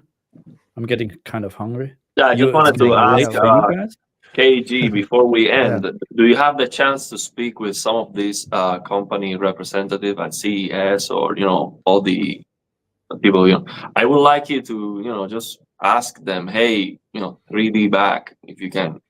Why not 3D? And some people might think, oh, 3D, we don't have 3D content, but these TVs can do simulated 3D. And I think it would be great to have simulated 3D gaming. That's like a huge selling point, in my opinion. If they can do it very well, especially if they can do something like glassless 3D. Like I saw this TCL, you know, 8K glassless 3D TV coming. That would be incredibly good for gaming. And also, you know, if you can ask them, hey, you know, 120 BFI. I mean, somebody needs to say something and see if we can get it back. Yeah, well, Classy's in here, so he can answer that question about the 120 hertz BFI if you want to ask him. But it's, in terms of the 3D, we definitely hope to see that one day, right? Like, but I don't think it's happening. So you could see it in the monitor space. Samsung's already doing it. So they have a glasses-free 3D monitor right now. Samsung does that they showed off at IFA, I think it was. They had showcased it. So I'm hoping to see that at CES. What technology is that? I don't know the exact name of it, but is it an like OLED or is it LCD? No, I mean the monitor. Oh, itself. I believe it's an LCD. Oh, but I have to look into it. Yeah, like I don't know if there's a way that they could do it OLED yet. So every glasses-free technology I've seen has been LCD, but again, there's TCL is working on TCL is gonna be inkjet printed through RGB OLED. I think. I heard about that too, so I'm gonna look out for that. Again, all the glasses-free demos that I've seen, they haven't been that impressive. So like, I wouldn't get your hopes up too much. But yeah. At least mention it. Apple Vision Pro is probably the best 3D you're gonna get. Because I think every time I see a TV reviewer that says, "Oh, this TV looks so good, it's almost 3D." Well, then why not give me a 3D TV, bro? Yeah. No, it's a fair point. I think 3D is cool, but okay, no worries. Okay, I think this was a fantastic stream, actually. I mean, 4 best YouTube channels in the house. I mean, hey, come on, really. That's what you get for your money. So, any last comments? Any last wishes? No. I will just say, when we are talking about these TVs, you know, this one's better than that. This one has this, whatever. I think we all just have to keep the perspective that these are the top, you know, 2% of the consumer TVs that are out at the moment, and you know, some of the stuff KG was saying about the C4, I completely agree, and you're right with the color luminance and things like that, but you're still going to be so happy if you get any of these TVs. So we're splitting hairs. So just keep that in mind. We're always splitting hairs, but I guess that's why we're all here, because we're all enthusiasts. But any of those TVs, man, like, yeah, you're going to be so happy. Yeah, and I mean, we should try to be happy with what we have to. I have promoted, hey, I love my C1, and people say, oh, well, don't you need the latest and greatest? I will be cool, but every day I try to appreciate what I already have, and I try to get the most out of it. Because you might get the latest and greatest TV, but then you're playing a game that has broken HDR. It looks terrible. And I tweaked that on my C1 and it looks great. See, even if you have a better TV, I might get a better experience. So I would recommend people to try to learn how to get the most out of what they already have. Yeah, and also don't feel compelled to upgrade every year. I know there's an attractive, you know, everyone talks about it. We get excited and we're all enthusiasts. I'm myself very tempted to do it. I try to keep my upgrade cycle at least 3 years, maybe 5, because I have a C1. And man, my C1 still looks fantastic. You know, everyone's like the G4, you know, that's one of the kings of this year of the TV. Yeah, okay, it's an improvement, but not enough for me to For the justify money. purchasing No, every no, just absolutely every not. year, man. Give it a couple of years. Like But- they're incremental at best every year. Yeah. That's correct. No. Yeah, first Okay. let me just say Yep. thank you first of all for having me on. I really do appreciate you guys inviting me on as a guest. This has been a really awesome experience. I really like talking tech with you guys, so that's cool. So thank you first of all for that. And let me agree with what you were saying in terms of recommending TVs to people and keeping it in context. Like if you are having something that is really only going to see just a little bit of an improvement, you probably don't need to upgrade. Like if you've bought a TV in the last like 2, 3, 4 years, you're probably not needing to upgrade your TV if you're already having the top of the line OLED from that year or top of the line LCD from that year, even in some cases, you know. So definitely don't buy too much into the hype of feeling like you need to upgrade every year. Like Marcus was saying, like don't do the phone cycle. And even if you have a phone, don't do that cycle anyway. But like seriously, you can get like caught up in the hype and everything Bradley. that's new. And I have to say that the C1 behind me, I love this thing. Like it is really an awesome TV, and seeing it next to the C4 wasn't that huge of an improvement. You know what I mean? Seeing it next to a 42-inch S90D, which is also a WOLED, not that much of an improvement. So like you still do have to understand that it's incremental upgrades. TV channels like my channel, for example, I nitpick the heck out of TVs. So like everything is nitpicks. That's it. We're looking at the smallest detail of difference. And they're all really great TVs at the top end. They're all really great. There's not really many bad things to say. So Amen. He submitted Amen. a Well super chat said. earlier. Did you receive it? I'm not sure. I paid a lot of attention. If we missed that, I'm very sorry about that. I'm just scrolling through, and usually it should be. Just retype the question. Yeah. I didn't see But anything. I'm looking through. To be honest, it's not in the list. Usually, StreamYard is listing the super chats separately or highlighting them. I can't see it, to be honest. Just type the question again, and we can finally, or that's the last question we can answer then. Yeah. While we're waiting, I just want Yep. to say one more thing. Sorry, Marcus. Is that No, go I ahead. do have a frustration with OLED at the moment because I have a 100-inch LCD in my house, and the price going from an 83-inch to it's a 97. Is that the next size up? Is just so astronomical. At least in Australia, you could buy 4 83-inch G4s for the price of a 97-inch, which is just doesn't make sense to me. So that's something that's really been frustrating me. I don't know why, whether it's the economy of scale or how it all works. Maybe KG or Ariel can speak to that, but that's something that's really frustrating. And I think I will say TC, this. I was gonna there's say an TCL, I 83-inch. think has some crazy good mini LED TVs. You know, they do. They do. I was gonna say the 83-inch OLEDs, they're starting to get more cheap, right? Like they're starting to get cheaper. We see a 83-inch S90C here in the States for $25.99 right now, which is absolutely crazy because I like would love to buy a 77-inch OLED for that price just 3 years ago, and now we're talking about 83-inch being that price. So we're there. Like we're getting cheaper when it comes to OLED TVs. Probably not like Australia. Sounds like it's just way up there in TV prices, but like I said, I don't know how that conversion rate goes.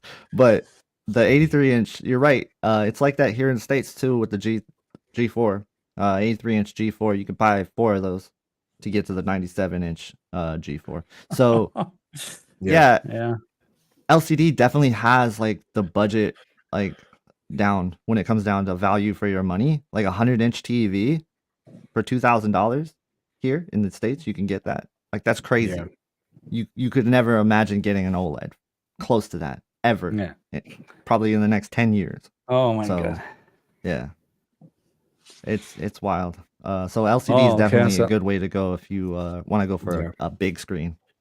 Yeah. We can definitely do this. You can't go backwards though. No, we shouldn't. If you've had an OLED, you can't go up to a 100-inch LCD TV. So that's just something that I should put out there. It's tough. Yeah. No. I we think got the this TCL one is like 109 inches, and I think it's like, 115. and I think it's already 115. Is Yeah, that I was looking at the 10,000 nits one? I think that was the Hisense. I think they have one that's 10,000 nits and like 50,000 image zones or something like that. I forgot the That was the Hisense 110 UX. Oh, okay. Yeah, I've been talking to Hisense Australia. I'm trying to get an advanced unit at my house. I've been asking them to purchase one ahead of time so I can review it, but they don't even know when it's going to be coming out, because I noticed now the TCL 115 is already on sale in Australia at the moment. That's $30,000 Aussie. That one's gonna be 30,000. Yeah, it's already on sale in Australia here at the moment. So that's sale. Yeah, for a low price, or a kidney and a left arm. Yeah. That's a nice car. Let's answer the last question for today. Thank you very much for the super chat. Will games that doesn't support HDR, is there any change? PlayStation 5 Pro will able to run from SDR to HDR, not like the Xbox. You can use HDR always on the PlayStation 5, which many people confusing with auto HDR on Xbox. That's a complete different story. But what I'm thinking about Dolby Vision Gaming, it's dead. It was never alive. It's gone. Don't bother. Yeah. No, it sucks. Dolby Vision Gaming is terrible. Like, it's just don't waste your time. Don't waste your time. It's bad on every TV. Yeah, one thing I will add is I played on Dolby Vision. I played with Dolby Vision Gaming on my C1 for the first year or two that I had it, and I always felt the TV was too dim. The minute I turned off Dolby Vision Gaming, the C1 was bright enough. So I always stay away from DV gaming now. So it sounds like he likes dynamic tone mapping on. And now it's over brightened. Yeah. So, Yeah. Never even seen Dolby Vision. I've never seen any content, any game, because I play on PC. I've never There's seen exactly one game. You're Halo not missing Infinite anything. on You're the not Xbox. missing anything. I'm telling you. Awesome. Okay, guys, I think that's it for today. This was absolutely awesome. I like to see a lot of likes, subs on all of our channels, please. Thank you very much. And I think we should definitely do this more often. Really? Yeah. Sure. Yeah. Absolutely. No worries. Okay. I would say that's it, huh? Yeah. All right. Yeah. Thank you everyone for tuning in, regardless of which channel you came from. We appreciate it. And yeah, it was really nice to meet all of you guys for the first time. Yeah, hopefully we can do this again in the future. That'd be really cool. I think we've all got different sources of knowledge, and yeah, it's really interesting to hear everyone's opinion. Thanks, man. My pleasure. Thank you very much, guys. See you. Bye-bye. Thanks, guys. Peace.